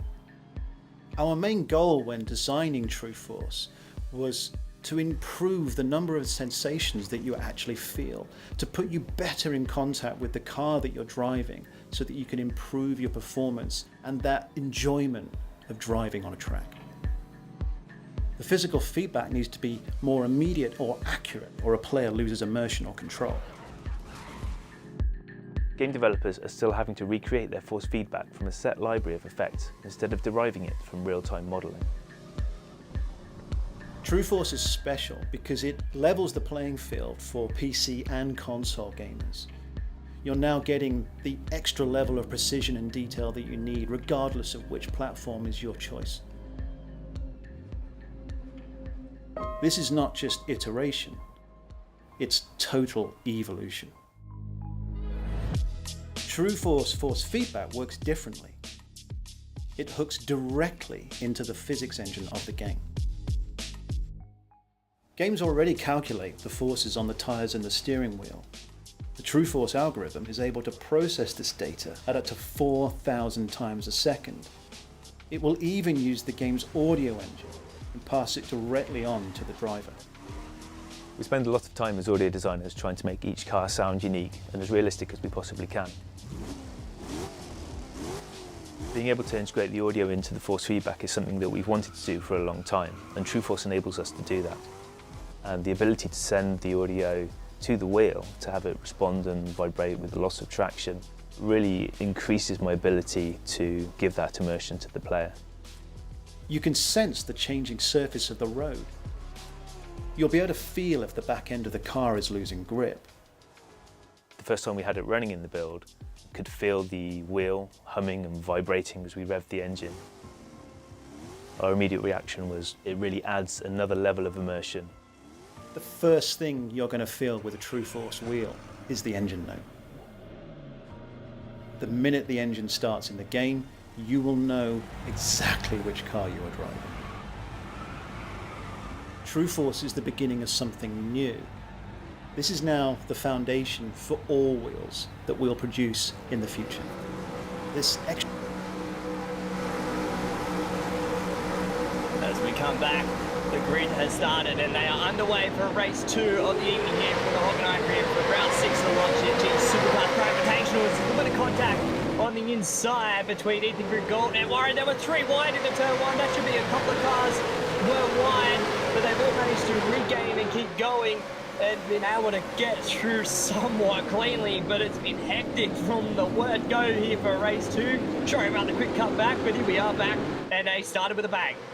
Man, I tell you what, the top 2 will be pretty happy with that. Look at the gap that they've already got over the rest of the field. It's Phil's down, taking it to it, but look at these side by side. It goes back 2 or 3, 4, 5 cars. So incredible racing as they come into the braking zone. They're going to go 4, 5. How many wide are we going to fit down here into turn number 6? They're all going to get through cleanly for the top 10. Let's look further back, and they're all clean so far as well. But wow, what a chaotic start. There's so much to go on there from the word go. Oh, just looking at these guys giving each other plenty of room, still plenty of adjustment. Oh, 2 or 3 wide there, back there as well, man. This is awesome.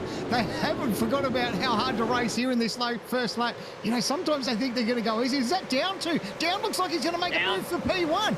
Oh, there was a little bit of contact back between Warren and Anderson. They made wheel-to-wheel contact. Anderson looks like he's dropped a couple of positions as well. He has. He's going to go defensive on the inside. Is that going to block off Rosella? It is, and Hampstead's going to try and have a look too, but down to the inside, 2P number 1. Man, it's a bit like race run number 1, this battle between Down and Phil Cell. They're swapping it around, taking it to each other, but man, how angry is it back in the grid too? I was a bit worried about there for a second with Anderson, how sideways he got, because he was close to being near the grass, and I thought that could have been chaos for him, but thankfully they've all gathered it up and they've all been managed to control. They've all managed to regain their thoughts and go again for the second race. A couple of cars with some damage to be right off this curb cam. Beautiful shot into turn number 1. As they all made themselves around for race number 2 of the evening. Down, out in front, trying to stretch his legs early. He's going, he's putting the hammer down. We saw this early on last race, Sandman. Maybe he knows that, okay, I've got a good short rod car, I need to make use of it.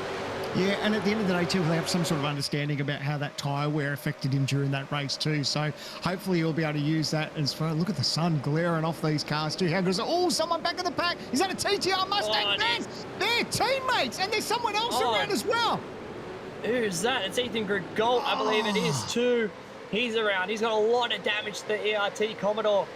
He's going to rejoin, and behind him is going to be Brody Kostek, who's made his way up to P number 22 from the back of the grid, made that P number 21, so he's moving through the field, but a lot of damage to the Logitech G Commodore of Ethan Grugult. What happened here? Did he get caught up? Because we saw the TTR Mustang flying down the inside. Oh, there he goes. I think he got him. Bang. Yeah, he got him too.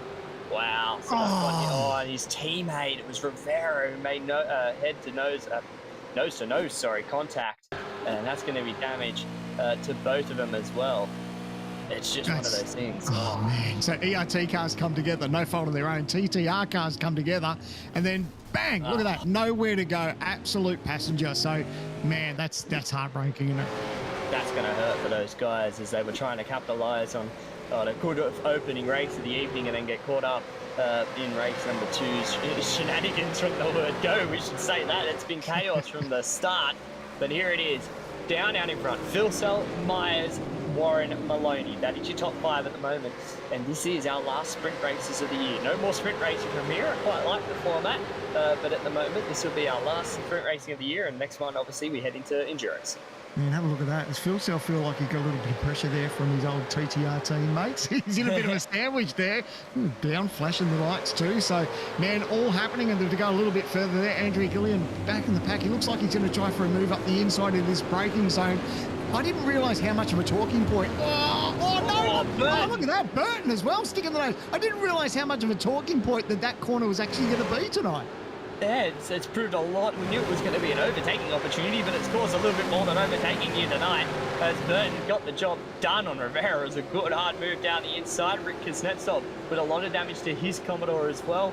As Hobson on the outside, he has got a bunch of damage, and that was from that contact from the 2 TTR cars. He had nowhere to go as well in the middle of that, and got a little bit of contact from Ethan Grugult as he was spun around, and Kuznetsov's Hobson's going to hold the nose down the inside of turn 12. They've given each other enough room on the exit. Good driving between both of them.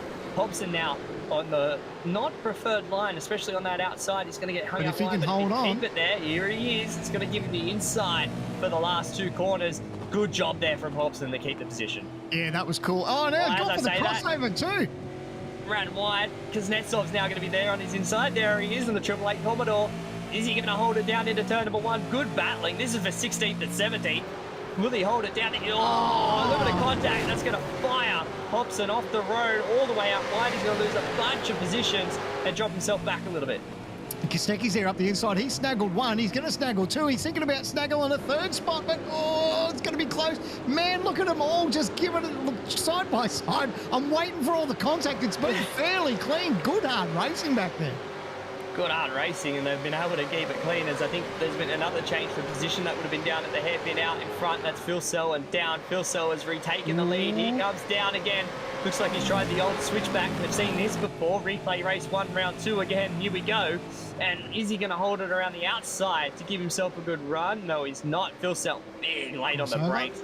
And now another crossover, but puts himself on the outside, and Phil Sell fed him a little bit wide just to say, nope, this is my position so far. Yeah, I like what you're thinking, but I'm not going to give it to you that easy. No, that was good. But man, how good is the racing? The 2 little splits of action here. Anderson now so slowly starting to open up that little bit of a gap over Rosella, but man, some breathing time for these guys. They've all been at it from lap 1. Here we are, lap 4, almost to start lap 5. I don't think anyone's taken a breath yet. No, I don't think we have either. If people would go from the break, it was straight back into it. And off we went. And these guys have been on it non-stop from the word go. Lap number 4 in the books.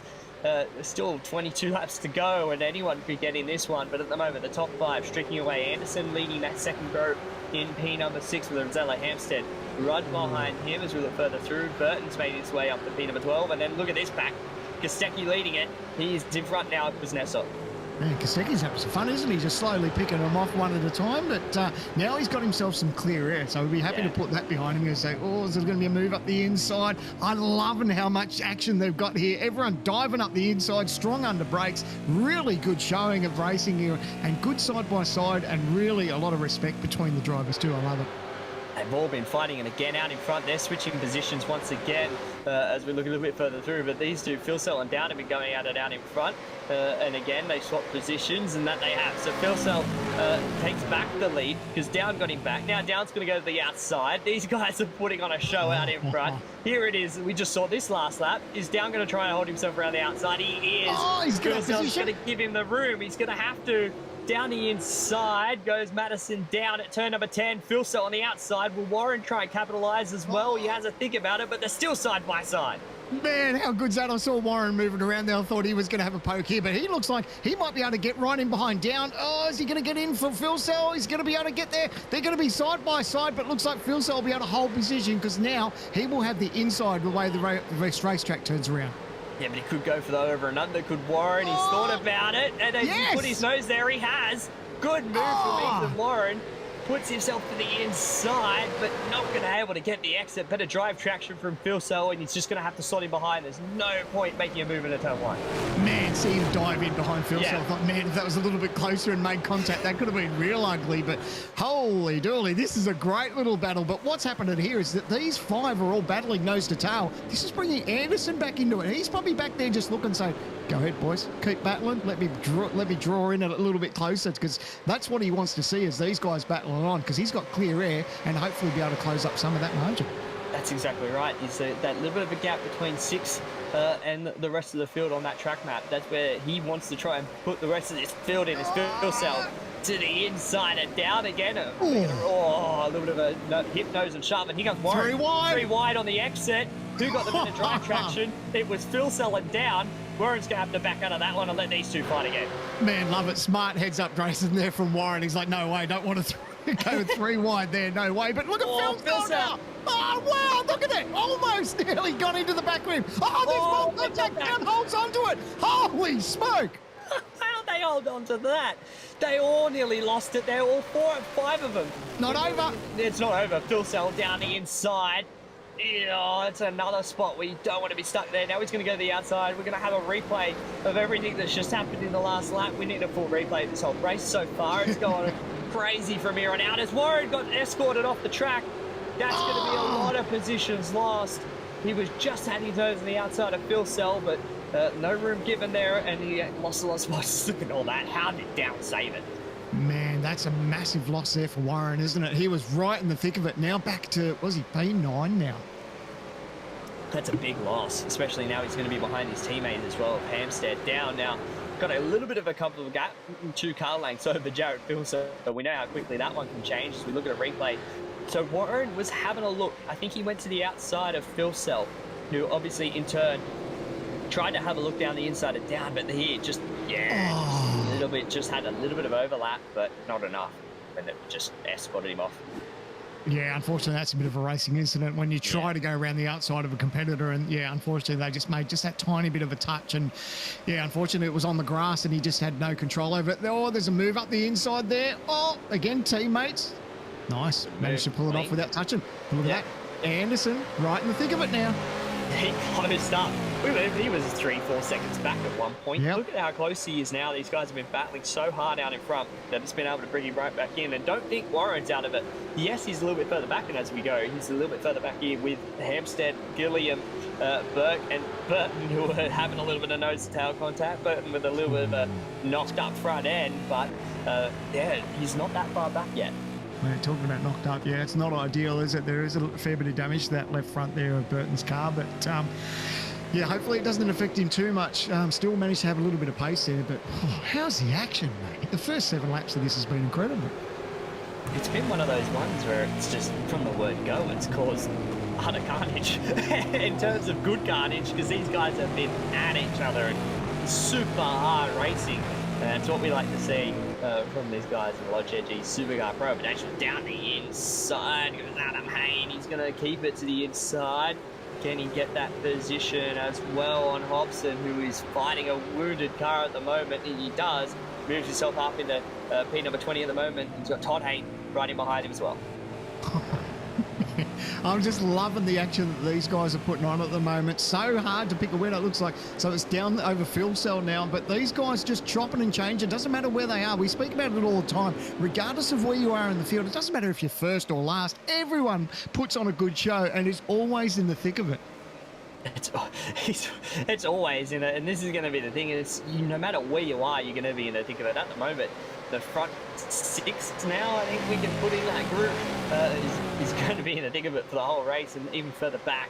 I think those guys should be able to close up, but at the moment, it's calm. They've all got into a rhythm. For now, we say that. As right now, Sam and Down 6/10. I feel like now this is where we're replaying race 1. It's that middle portion of race 1 where Down had the lead. Phil Sell was able to use the draft, just pull him in a little bit, and then before the pit stop showed his hand.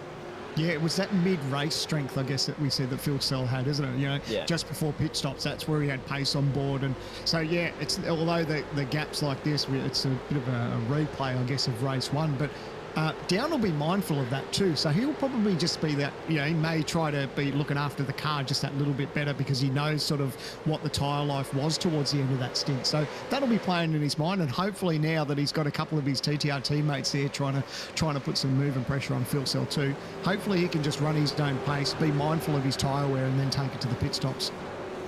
Yeah, that's going to be the case of where these pit stop cycles play out now. We know who sort of had the better upper hand. Obviously, Anderson played that really short game and was able to get a good advantage early on, but maybe it was a couple of laps too early.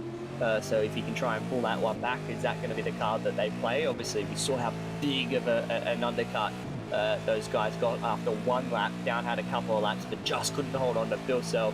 See what they do this time around. And look at the draft. Look at the pull that Gilliam had on the TTR Mustang of Hampstead to the inside at turn number 6. As in front of him, Warren's going to get Dylan Rudd, and Gilliam's going to get Richard Hampstead. As I say that, he tried to feed in the exit, but wasn't clear, and that's going to actually leave Hampstead on the outside going into this first part to save section turn 8. Yeah, and it's going to work in his favour too, because he'll be able to hold on to this left-hander too. So, man, just how powerful that draft was too. That was cool riding on board with Andrew, just seeing that gap. And now, he hasn't given up though. There again, side by side. He's going to go around the outside now. Good move from Gilliam. A little bit of inside front locking there from Richard Hampstead. Opened up that door, and Gilliam took it and has run away with it, taking that position, moving himself back up into P number 9. Yeah, cool little wall cam. You could see the action there, and it looked like the possibility of Hampstead trying the over and under, but didn't quite get the job done. So nice work there from Andrew. Now he can sort of eyes forward and not look at his mirrors and try to close down the margin to the cars in front. That's what he needs to do. Try and close in that little bit of a gap, put himself in this battle, because I feel like if this kicks off again out in front, anyone inside that top 10 to 15 could be in with a shot. Down out in front. His car's got a little bit of damage on it because these guys have been fighting super hard out in front, but clean, hard racing, a little bit of contact obviously. That's touring car racing, that's what we love to see, and out in front. It's got a good gap, he's still holding on, but Phil Cell I think is under a little bit more pressure from Maloney this time. Yeah, and it's interesting because, obviously in the first parts of these races when you get on these tyres, I guess that determines, how hard you go on your tyres, determines what sort of life you're going to have throughout your stint too. So if you go too hard on them, which these guys, everyone was, doesn't matter where they were on the field, everyone was just having a red hot go. So you'll find sometimes where drivers will actually look after the tyres just for the first couple of laps. But if you go hard on them at the start, they definitely don't want to be your friend towards the end of that tyre stint. No, exactly, and that's where Down did push pretty hard early on, but obviously they were fighting pretty tooth and nail in that middle part of those first couple of laps where they both were using it so hard, the tyres, to try and just beat the other person, that now I think they're both in that stage of, all right, we just need to protect what we've got to try and get to that pit stop window. Obviously, it's pretty soon. Lap 10 of this race, they'll be coming up to complete, and we sort of, it's a lot of the guys using the dirt and a little bit more on the exit at turn number 12. That was Anderson, I believe. Rosella were pretty much sideways coming off of that corner. And let's see what they can do here from now. It's one of those positions of, does Anderson bring it in early again and try and do the same thing that he did last race? Yeah, I don't think he will. I mean, yeah, who knows? But I think his tyres probably fell off quicker than he expected towards the end of that stint. So, we spoke about that he did have a penalty on board, unfortunately, but at the end of the day, the gamble was a good gamble. It was sort of short-term gain, but long-term loss, unfortunately, because they just didn't quite hang in there. And that tyre life that Down and Phil Cell had, they were able to snuffle him pretty quick towards the end of that race. So I think he'd probably like to extend it out just that little bit longer, just so he hopes he's got those tyres to hang on towards the end of the race. Yeah, exactly. I think that's what he could do. Just to try and prevent that little bit of an overcut that he sort of got from those under guys on the fresher tyres in terms of that speed advantage. But let's see, Down, Phil Cell, Maloney, Myers, Anderson, Rosella, all in a nice long train at the moment, just biding their time to that pit stop window. Phil Cell obviously a little bit closer this time. He said this race won. This is where he got to that point, Sam, man, where he was right there and he started having a little bit of attack on Down. I think he's close enough to start doing it again. Yeah, absolutely. You took it out of the words out of my mouth. I was going to say it's almost a replay, isn't it, of race one of what we saw. This mid-race where Phil Cell's car just comes on as the tyre life goes away. So whether that's just his car getting better or Downs is sort of struggling a little bit, I don't know. But it's a carbon copy of race number one. So again, does he sit? Does he push? we spoke about how before where you don't need those tyres, so you can use them up. And I guess that advantage was to him that he was able to get past down, and then when they had that pit stops, obviously it played out differently with the pit stops. You know, there was a couple of laps difference between them, but you know, if you've got tyres on board and you've got something that you can use up before you're going to take them off and put on some fresh ones, then go right ahead. That's exactly right. Burn them up, leave them for coffee tables later. I'm sure some will want a set of Dunlop tyres and wheels and rims and that after the race to be able to put a nice table on top of them, especially from a supercar. So let's see what these guys do though. Down in front, Phil Sell, this is his closest opportunity he's been in the last couple of laps, especially with the draft. We saw how strong it was when we rode on board with Gilliam. Will he be able to have a chat? Now will Phil Sell. He's sort of close enough, 3 tenths, 2 tenths. We were on get on the gearbox and Madison down. Is he close enough to have a look down? No, he just wasn't able to get a good enough exit there, Sam Man, and now we just have to ride on board another lap behind that TTR Commodore. Yeah, I think at the moment they're all quite content probably just to sort of let the race sort of unfold a little bit, you know. And you know what it's like too, you drive these cars and then the tyres start to get a little bit old and tiresome and they overheat, and you know, if you go in too deep and attack too hard, it's easily to slip up and let a car or two slip past you, especially how close these guys are all together. So sometimes it's nice just to race with a level head, knowing that you've got a pit stop coming up, and just sort of hit your marks and let the race play out until you sort of have to push towards pit stops. Yeah, that's right, and I think that's what these guys are doing, just getting into that rhythm. I think the opening part of that race was so chaotic that I think they just were like, okay, we need to chill a little bit. Let's just get in a rhythm. Let's try and build ourselves a nice gap to pit and come into, because the last thing you want to do is pit, and these guys that are trying to overcut further down the field actually get in your way in terms of a pit stop and trying to gain actually time on those who are staying out. That's the last thing you want. So these guys will know that. They'll be trying to put themselves into a gap where they can come out and not have anyone around him. But Phil Sell with a little bit of I'll show the nose in the turn one, even though I'm not going to do it, but I'll make sure Madison's looking in his mirror, as Burton is one of those first ones inside that top 15 to come down pit lane. Yeah, and that's a good job by him. Why not? You know, he's obviously not right in the thick of it.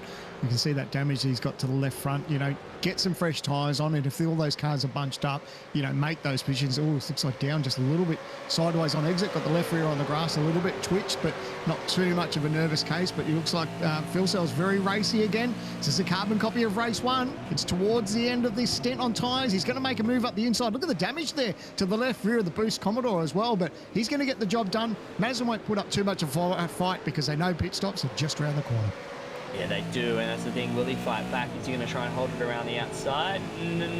Not this time, but they got very close to making contact through turn number 7, and again at turn number 8, they're on it.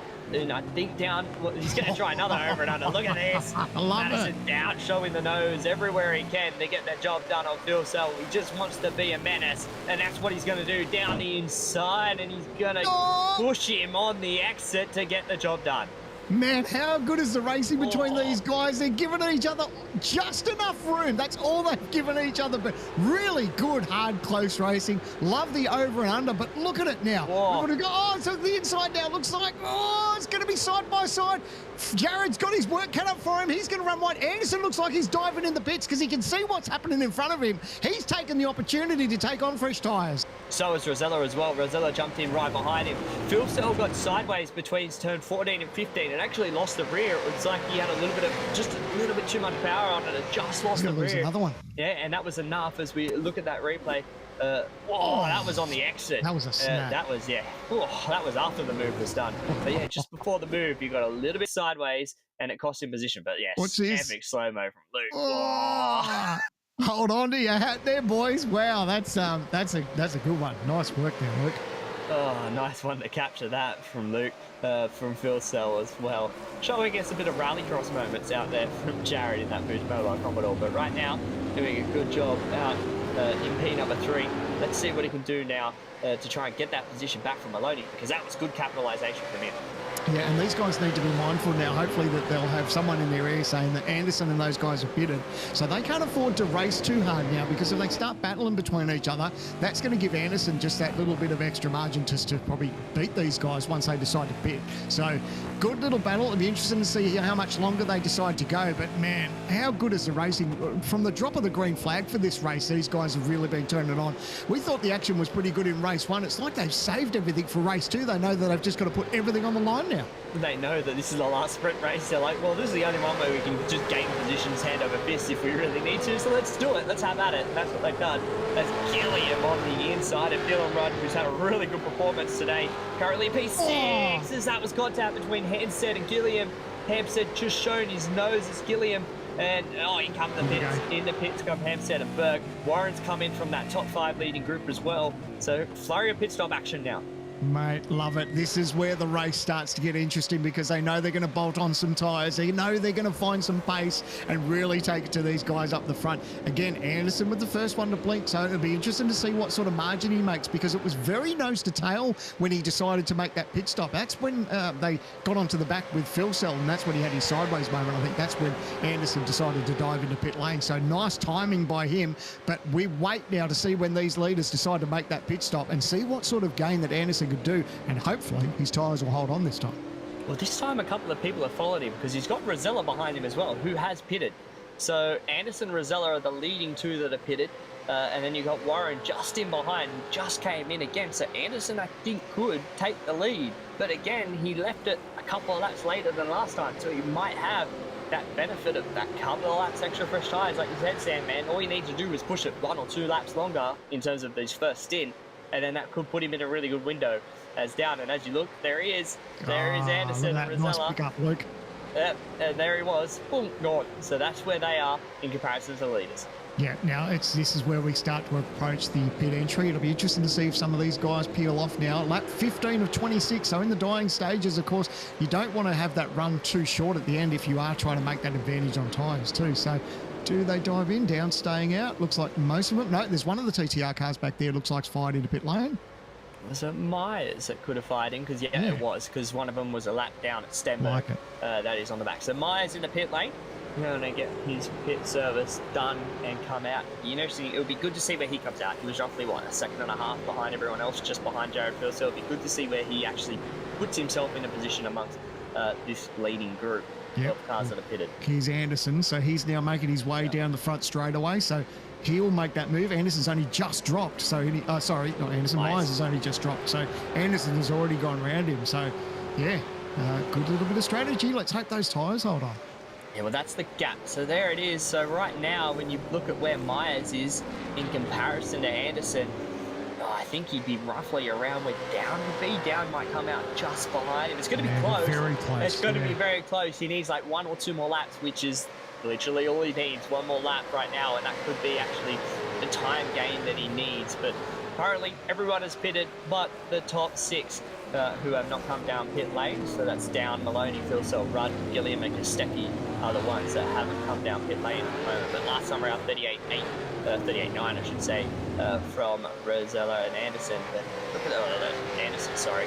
But the times from Down and Maloney, that's their best lap, sorry, 39.0. So that's where they're at in terms of their pace. Warren sets his fastest lap of the race. Yeah, it'll be interesting to see is how these cars look after their tyres. We saw the difference that only 1 lap made between Phil Sell and Down in the closing stages of the last race. So, and now Anderson probably finds himself, oh, there we go. So that's Maloney. Maloney, Phil Sell. Yep.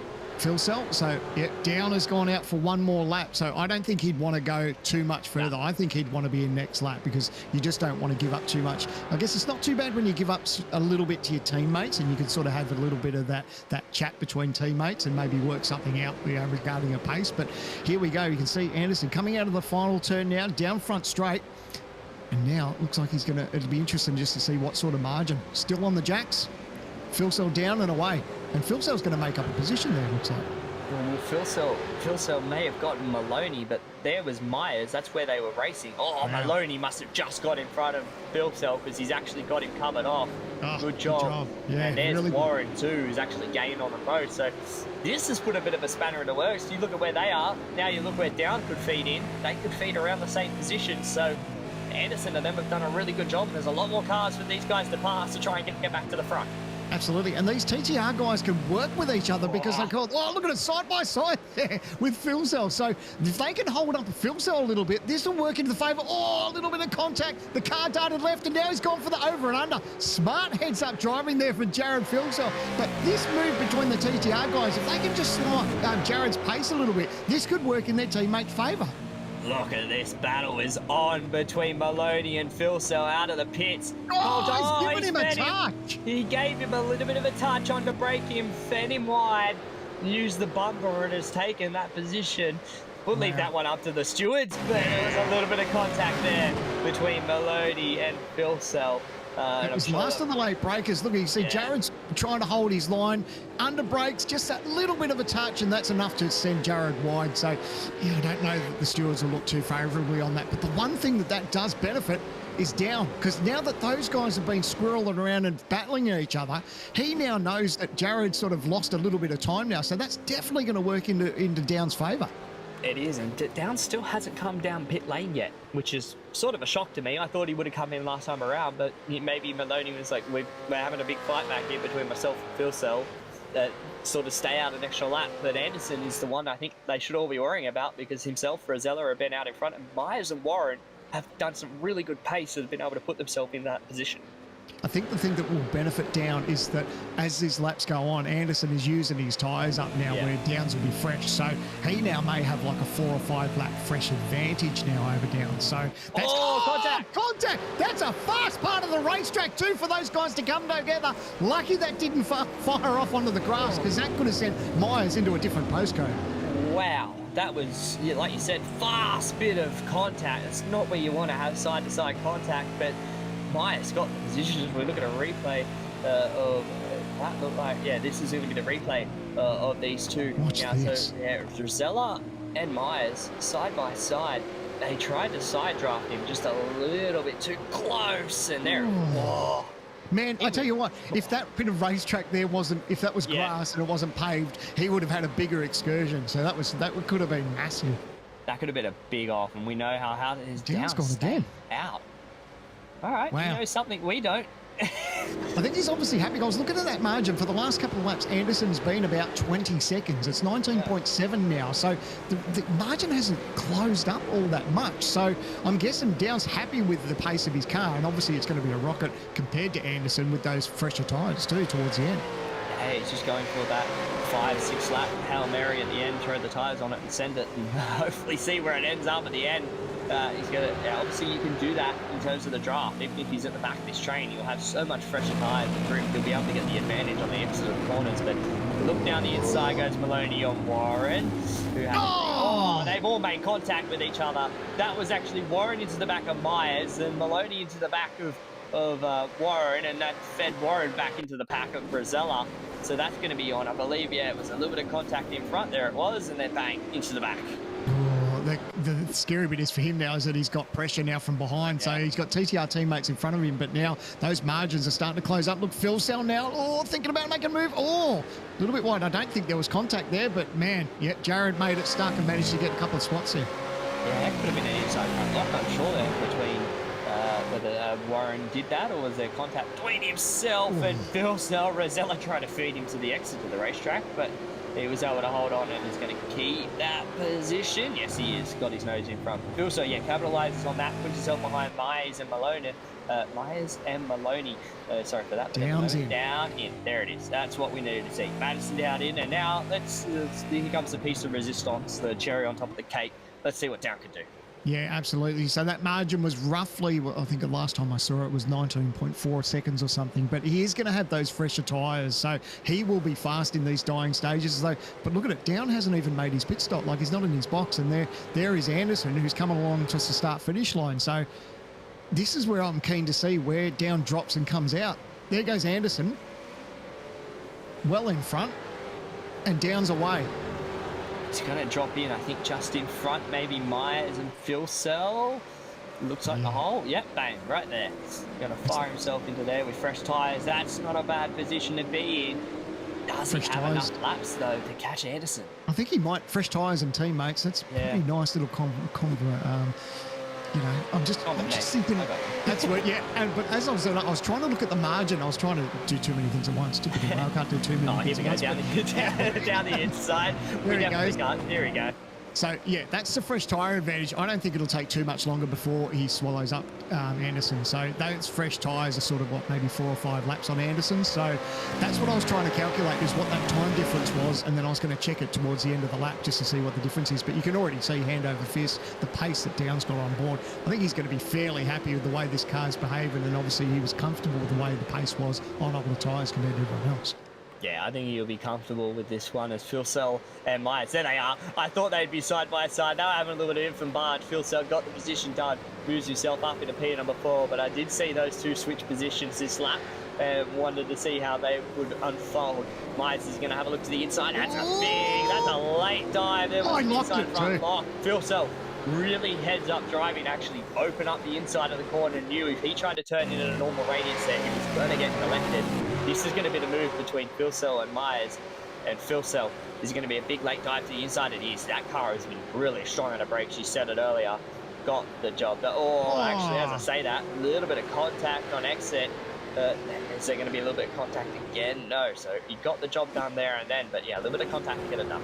Man, and a hold your breath moment too. When you lock those tyres and think, oh my God, I got to pull it up. And then, you just pray that you don't drill the car in front of you, because when situations like that, it's normally going to be drive-through penalty sometimes. So good that they were able to carry on. But man, good hard racing between those guys as we hit, like 21 of 26 now.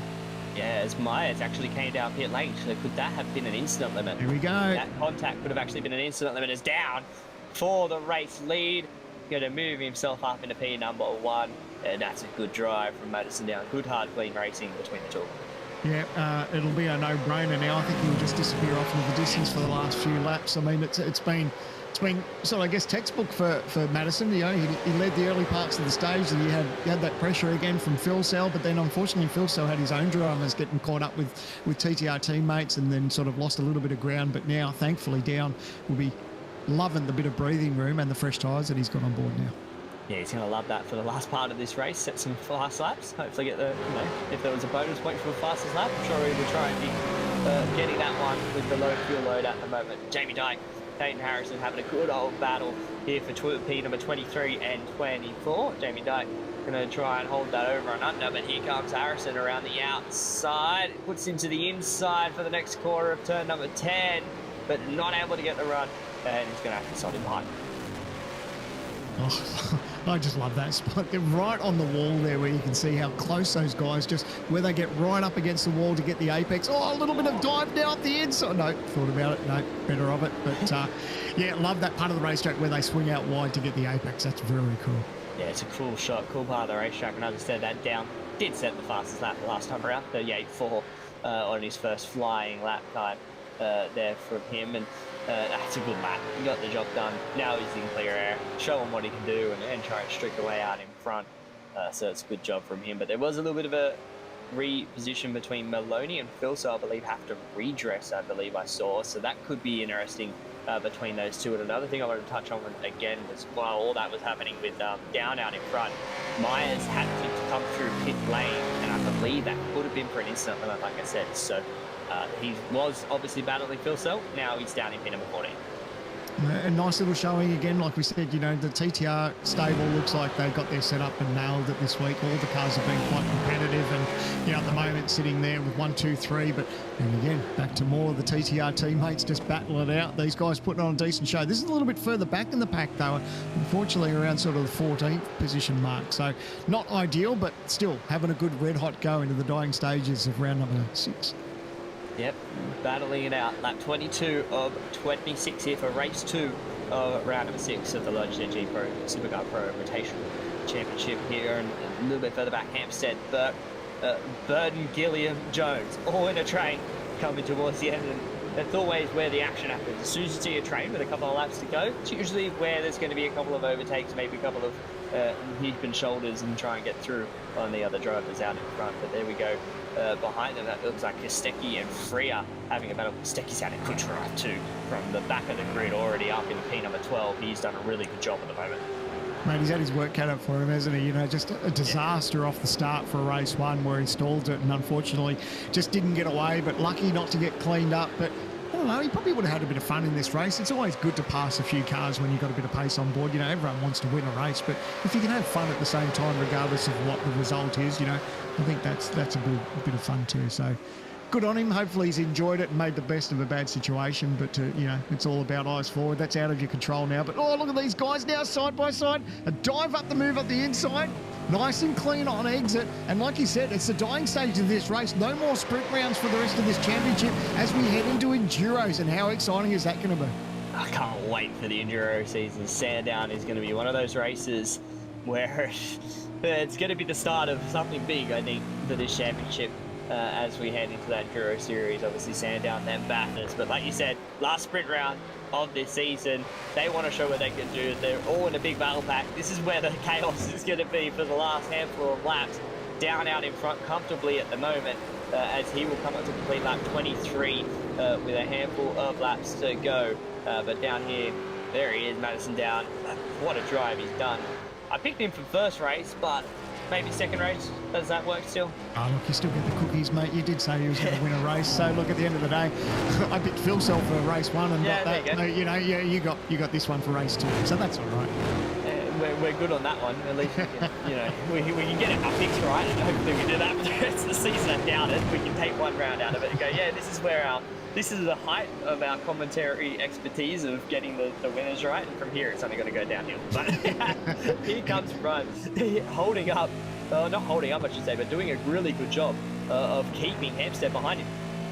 It's that point of the race where you're just trying to hold on. You know the cars behind you have got the advantage. You can see that move. But yes, Hampstead has just got that pace. Is he going to think about a move to the inside? No, it gets covered. Now they're going to go through. Oh, a little bit of contact again. Hampstead, a little bit of side-by-side action. And now this is going to be possibly 3 cars going to the hairpin. Make it 4. Burton's going to go and try and snuffle 3 positions. No way are they going to go 3 wide into this corner. This is not what we hear. This is going to be chaos. 2 by 2. Side by side, Rudd with Hampstead, Burton with Burke. They made a little bit of contact. Inside front lock from Hampstead. That's going to run him wide. Rudd's gone out right. I believe they're 3 wide at this point. Burton's managed to hold himself. They're still side by side. Gilliam's now joined the fray. Rudd's lost a bunch of positions. They're still side by side. Hampstead and Burke out in front of it now. Oh, this is awesome. I love it. The dying stages of them is they're not giving an inch. Look at them all side by side, getting into each other. No way. Oh, it's going on the grass. One sideways. Oh, that could have been a lot worse. How did they save that? I don't know, but Rudd held on. Dylan Rudd held on to his car, did a really good job. I think he got contact from Kobe Jones, but they all managed to hold on. And Kostecki's like, I'll take a top 10. I'll move up a couple of positions and let me fight these guys in front who are having another ding-dong battle. Man, when I saw that car in the grass, I thought it was going to be a replica Skittles. of a bowling alley or something where it was just going to start taking cars out. But thankfully, that didn't get as ugly as I expected it to be. So, man, good heads-up driving. But, boy, these boys are not giving it an inch with 2 laps to go. No, they're not. They're not giving it an inch at all. And not surprised that these guys are fun. Still going on between Dylan Rudd and Tom Freya. Tom Freya to the inside. Now they're going to have to run, obviously, down this long straightaway that has a curve in it. Technically turn 5. 3 wide maybe. Here comes Kobe Jones. Is he going to fire it down the outside? He is. Oh, Freya blocked Dylan Rudd. Hard defensive move into the hairpin. Rudd's going to try and go for the over and under, but ran it too deep into the corner. And now here comes Warren and Myers into this one. Man, nice exit speed here. They were going to hold on, but geez, that was good. You could see you could almost hear their brains ticking. It's like, right, if one car goes this way, I'll go that way. Try to make it 3 wide, but man, that was awesome. Really cool to watch how all that unfolded. Oh, not these guys again. They're going at it again. Hampstead and Burke. Side by side. Replay last lap. We're just 1 lap again. Side by side between these two down into turn number 12. Is Gilliam going to try and fire it? Maybe. Here comes Burton. Burton's going to fire it down the inside. Yep, there he is. Side by side again into turn number 13. Burke's going to get the benefit this lap. These two are going to touch as the white flag's out for down. Oh, that was lucky. I thought Burton was going to get fired right across the grass again. Oh, he's going to get run out of section. There he goes. Kostecki's gone. Thank you very much. Oh, no. Oh, contact. Kostecki's gone round. He's going to hold on to it. Burton's got into him. Man, that was ugly. He tried to fire it down the inside. Oh, a little bit of contact between Freya and Burton. They're all skittling off the road, nearly down into turn number 1. They've all managed to keep it back on. As I say that, another one sideways, just with a bit of replay. Gilliam's, I think, going to try and redress, unsure. Maybe he made contact on the exit, but So look at a replay of that. There is so much contact going on. But look at Yoseki. Gilliam to the inside, moves Burton out. Here comes Kostecki, then he's there on the inside. Not quite. Yeah. No, he wasn't far enough, unfortunately. But unfortunately, that does all that hard work that he paid off. Like, he was close to what we were top 10 position there. It was 10th, unfortunately, now he sort of finds himself way back. So, unfortunately, but here we go. We check out the man of the night. Madison Downs done a great job. As we go back and see Burton just dives up the inside there. But yeah, this isn't over by any long shot. But yeah, an incredible run from Madison Downs tonight. The car's been tremendous. And look at him, he's just gapped his teammates there. But it's at the moment, it's a TTR 1, 2, 3. I know, as I say that, Phil Sell now in second. Phil Sell moving up Maloney. Yeah, sorry, he's got it around Maloney. So that's up there for a position. Hampstead and Burke still going at it. Again, these guys, I don't think that's the third lap they've been side by side through that section. But out in front, Madison down. What a performance. He's going to take race 2 of the evening here for round 6 of the Logitech G Supercar Pro Invitational. Tremendous drive from Madison down to take another one from Josh Anderson, who he drove his car off last week. So that one works out well. 1-2 for those boys. Phil Sell is going to take home P number 3 over Jake Maloney. Good drive out. Who's going to win out of Burke and Hampstead? It's going to be Wayne Burke. Great action from those guys all the way throughout the field. Sam, man, what a race. Yeah, that was tremendous. And well done to Jared Fieldstyle to be able to get up to 3rd position too. That, yeah, mate, that had a bit of everything, didn't it? Regardless of whether it was up the front or down the back. Man, these guys did not give an inch, and they're still going. There's never a point in this race where I haven't seen the car side by side, whether it's up through the field or down through the back. Hayden Harrison is going to lose out of position, I believe, there to Adam Hayne. And what a drive, though, from this man. Madison Downs going to burn him down in the VRS TTR Commodore out in front. Again, clinical from him. He did a really good job that race. Played the strategy right, learnt from the first race, Sandman, and was able to do a good job.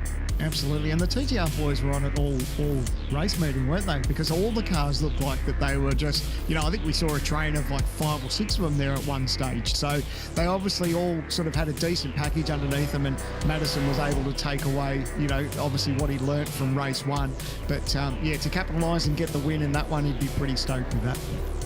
Yeah, I think he'd be really happy with that one. There's a couple of them burning down. Still celebrating. He wants to burn those ones down all the way to the end. But what a result from Madison down. Got the job done. I don't think it puts him right into the championship yet, but puts him into a really good position heading into Enduro season, Sam, man, and I can't wait for that. As we look at those final results, I believe everyone has come across the line. Yes, they have. So Madison Down takes out race 2 of the evening here at round 6 of the Logitech G Supercars Pro Invitational, with Josh Anderson coming home in P number 2. Jared Fieldstyle rounding out the podium. Maloney Rosella inside that top 5, with Wayne Burke, Hampstead, Kobe Jones, Jake Burton, and Tom Freer in that mega pack towards the end. With Myers and Warren rounding out the top 12. Ross Boyd, Warboys inside the top 15. Brenton Hobson, Adam Hayne, and Jamie Dyke rounding out the top 18 as the rest of the finishers come up on the screen. And what a race throughout for a lot of those guys, Sam, and what a way to end this off with the final of our sprint races as we head into Enduro season. Mate, that was a cracker race. That was a really good, and to have those 2 races, that was really good. And just looking at the results, like how many STSR and Trans-Tasman racing cars were all in that sort of top 15. Like that was pretty impressive from both teams. So they obviously, both teams hit on something pretty special. And man, that was really, really good race, and a perfect way, like you said, to finish off our sprint races. And now we head into the Enduros.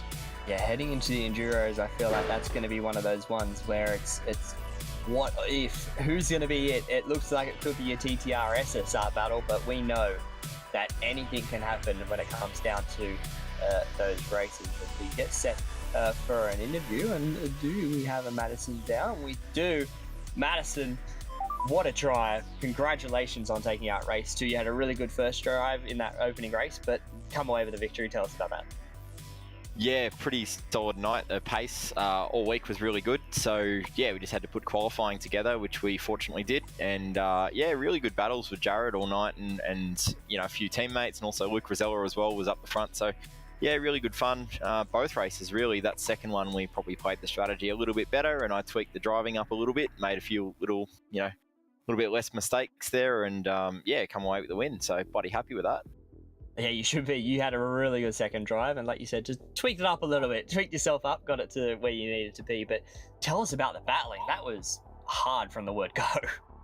Yeah, absolutely. Hey, they're touring cars. You get the bumpers out, get the doors out, and have some fun. So it was, yeah, it was really enjoyable. Actually, I really enjoyed both races tonight. Really fought really hard with Jared, and you know, it's always hard racing with Jared. Been doing it with him for 8 years now, so. Yeah, you can expect a clean fight, and yeah, bumping and grinding, and you know, into each other's doors and bumpers, but you know, nothing was past the line, and you know, you expect that with supercar racing. So yeah, had a blast, really good fun, and to come away, yeah, obviously with the podium and a win is really good, and yeah, I guess in form at the moment, so I feel like I'm driving pretty well, and yeah, it's just a great time for me personally. Yeah, you have been doing a tremendous job, whether it's here, obviously E-Series, you have been on form. And how do you transfer that form now into the Enduro Series? We look for Sandown and Bathurst. How do you feel about heading into those two?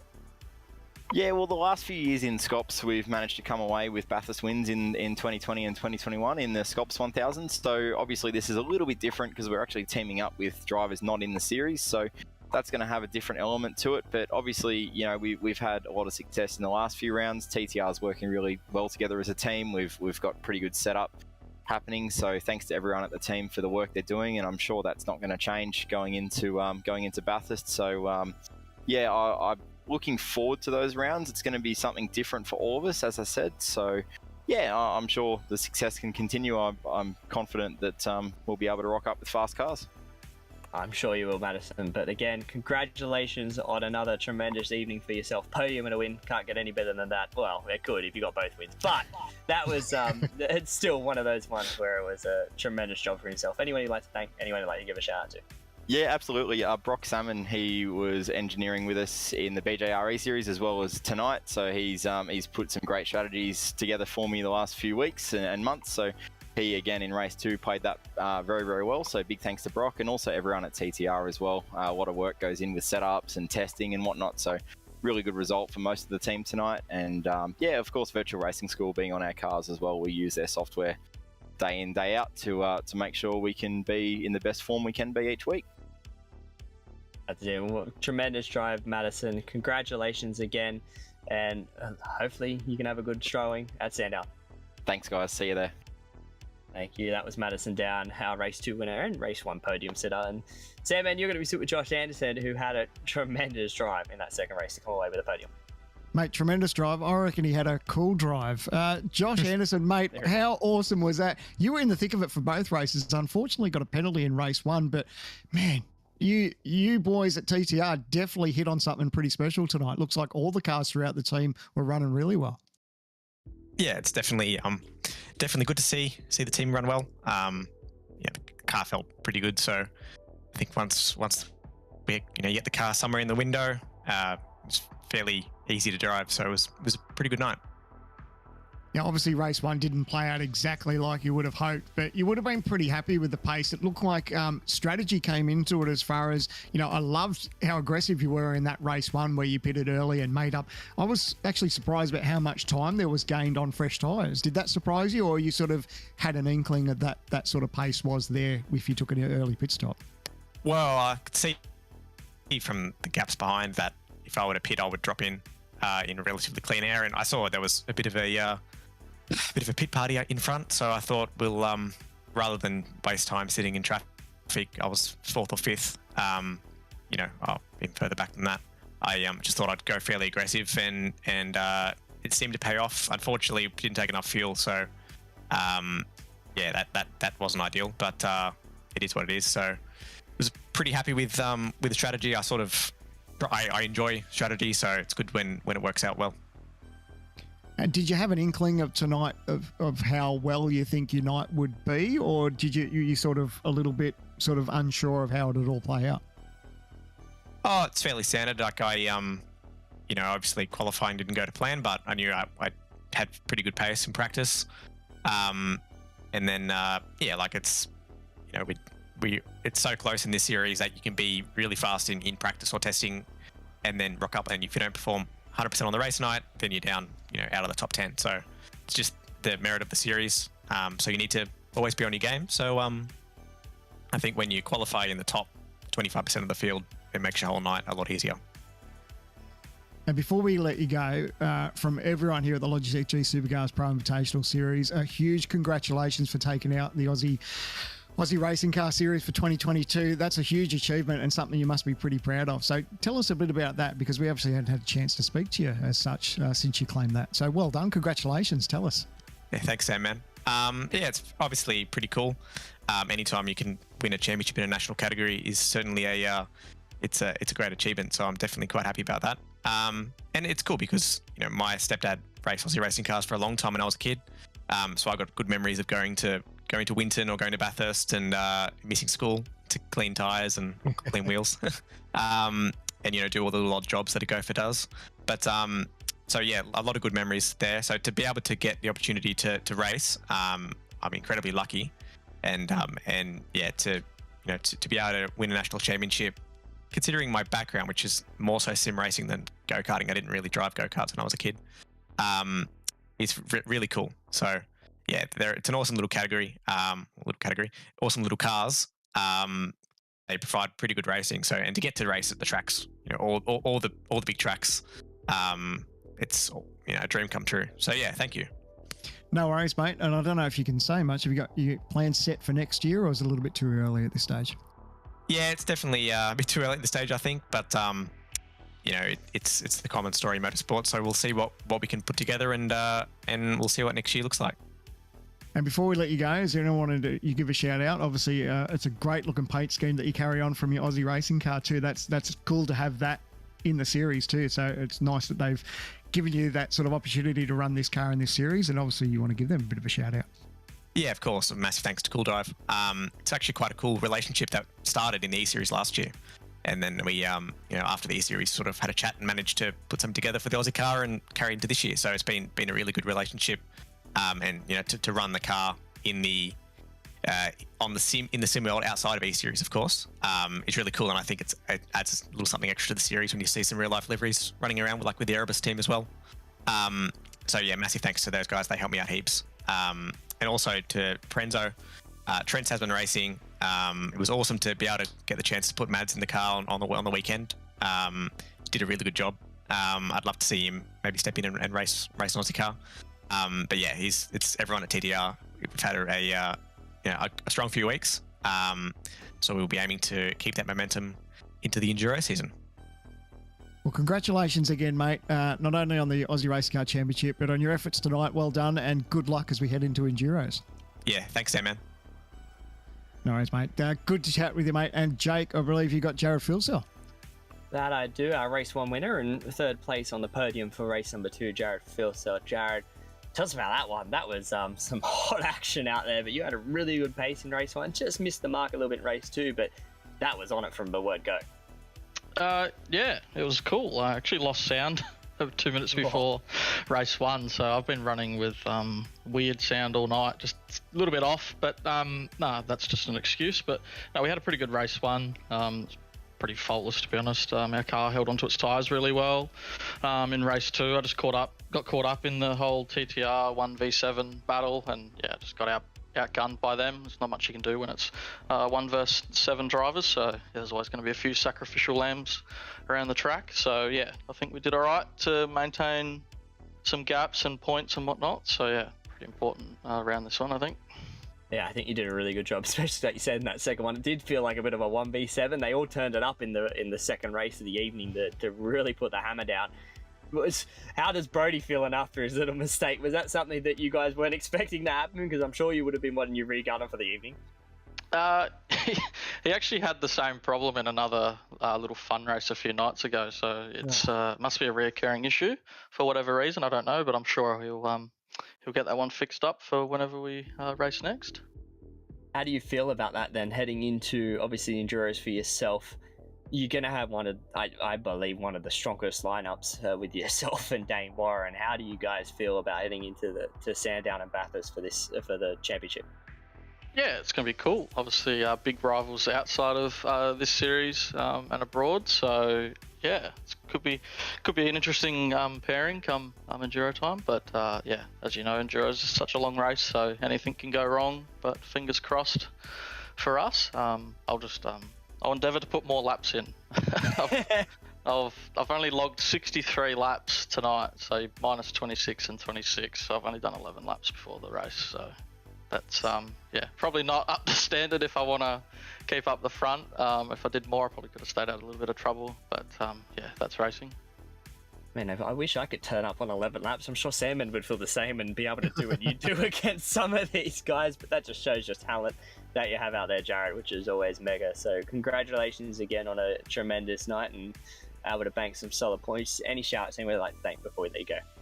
Yeah, obviously with that minimal laps, obviously that that's a big shout out to the guys at SSR and Brody as well for getting the car tuned up while I'm in absentee and not wanting to do laps for whatever reason. But yeah, obviously it's great help with having them on board, getting the car dialed in every week, as well as Boost. Their continued support of myself and the team, as well as Jordan as well with his Wave Runner Performance Centre. Finally got the stickers on the car for this week, so hopefully he's happy with that. Oh, that's good, and hopefully you guys can continue that obviously into the Enduro Series in a couple of weeks' time, but congratulations on the solid night, Jared. Yeah, cheers. Thank you. That was Jared Faircell rounding out our podium here in race number 2, took the opening race of the evening. And Sandman, what about that? What a round 6 of the championship here for Logitech G Pro Invitational. Some hard racing throughout, and now we head to Enduros after sprints. Mate, it was tremendous, wasn't it? And you couldn't ask for a better race heading into the sprint rounds. It was really good to see, heading into the endurance races. To finish off with the sprint races like that was really good. So good racing all the way throughout the field. We touch on that, I guess, from round 1. You know, we've been spoilt that there's so many good battles all the way up and down the field, but they really showed it tonight, and strong performances from both TTR and SR. That was really good. So bring on the Enduros. Can't wait. It's the ultimate, mate, for me. Sandown and Bathurst are the 2 best Enduro combinations that we've got. So I'm so glad that we've got it in our service and can't wait to head to Sandown. I can't wait. It's going to be awesome, especially to be able to share a commentary booth with you for an Enduro. Definitely, that's something I could tick off my bucket list. So that's going to be awesome. I think there's people that wouldn't want that, but yeah. Well, hey, let's go. We'll take it. Let's go. We'll Thanks, mate. But I can't wait. I think that's going to be awesome, and it's going to be mega to see Sandown and Bathurst together as we should say, the crown jewel of enduro races in terms of supercars, to see them 2 together. So that's all from us, though. Mega shout out, obviously, to everyone behind the scenes that does everything for the Logitech G Supercar Pro Invitational. Obviously, Luke, with all his camera work, he hit it again, nail on the head once again from Luke from Race Stars, does a tremendous job. Obviously, yourself, Sam, man. Tremendous job, and obviously it's a pleasure to share the commentary booth with you. I am Jake Blackhall, and that is everything here from round 6 of the Logitech G Supercar Pro Invitational from Hockenheim Ring. Next time it's Sandown and it's Enduro season. Goodbye. Sprint racing sure brings out the excitement, as we have just seen 2 great races that threw up some interesting results, but we now move to the Enduro season. We are headed back home for the 2 traditional races in October, the Sandown 500 and the Bathurst 1000. We really can't wait for that and all the expected drama that awaits, but until then, keep an eye on our pages for all the up-to-date info. I'm Priya Richards, and you have been watching the Logitech G Pro Invitational Series.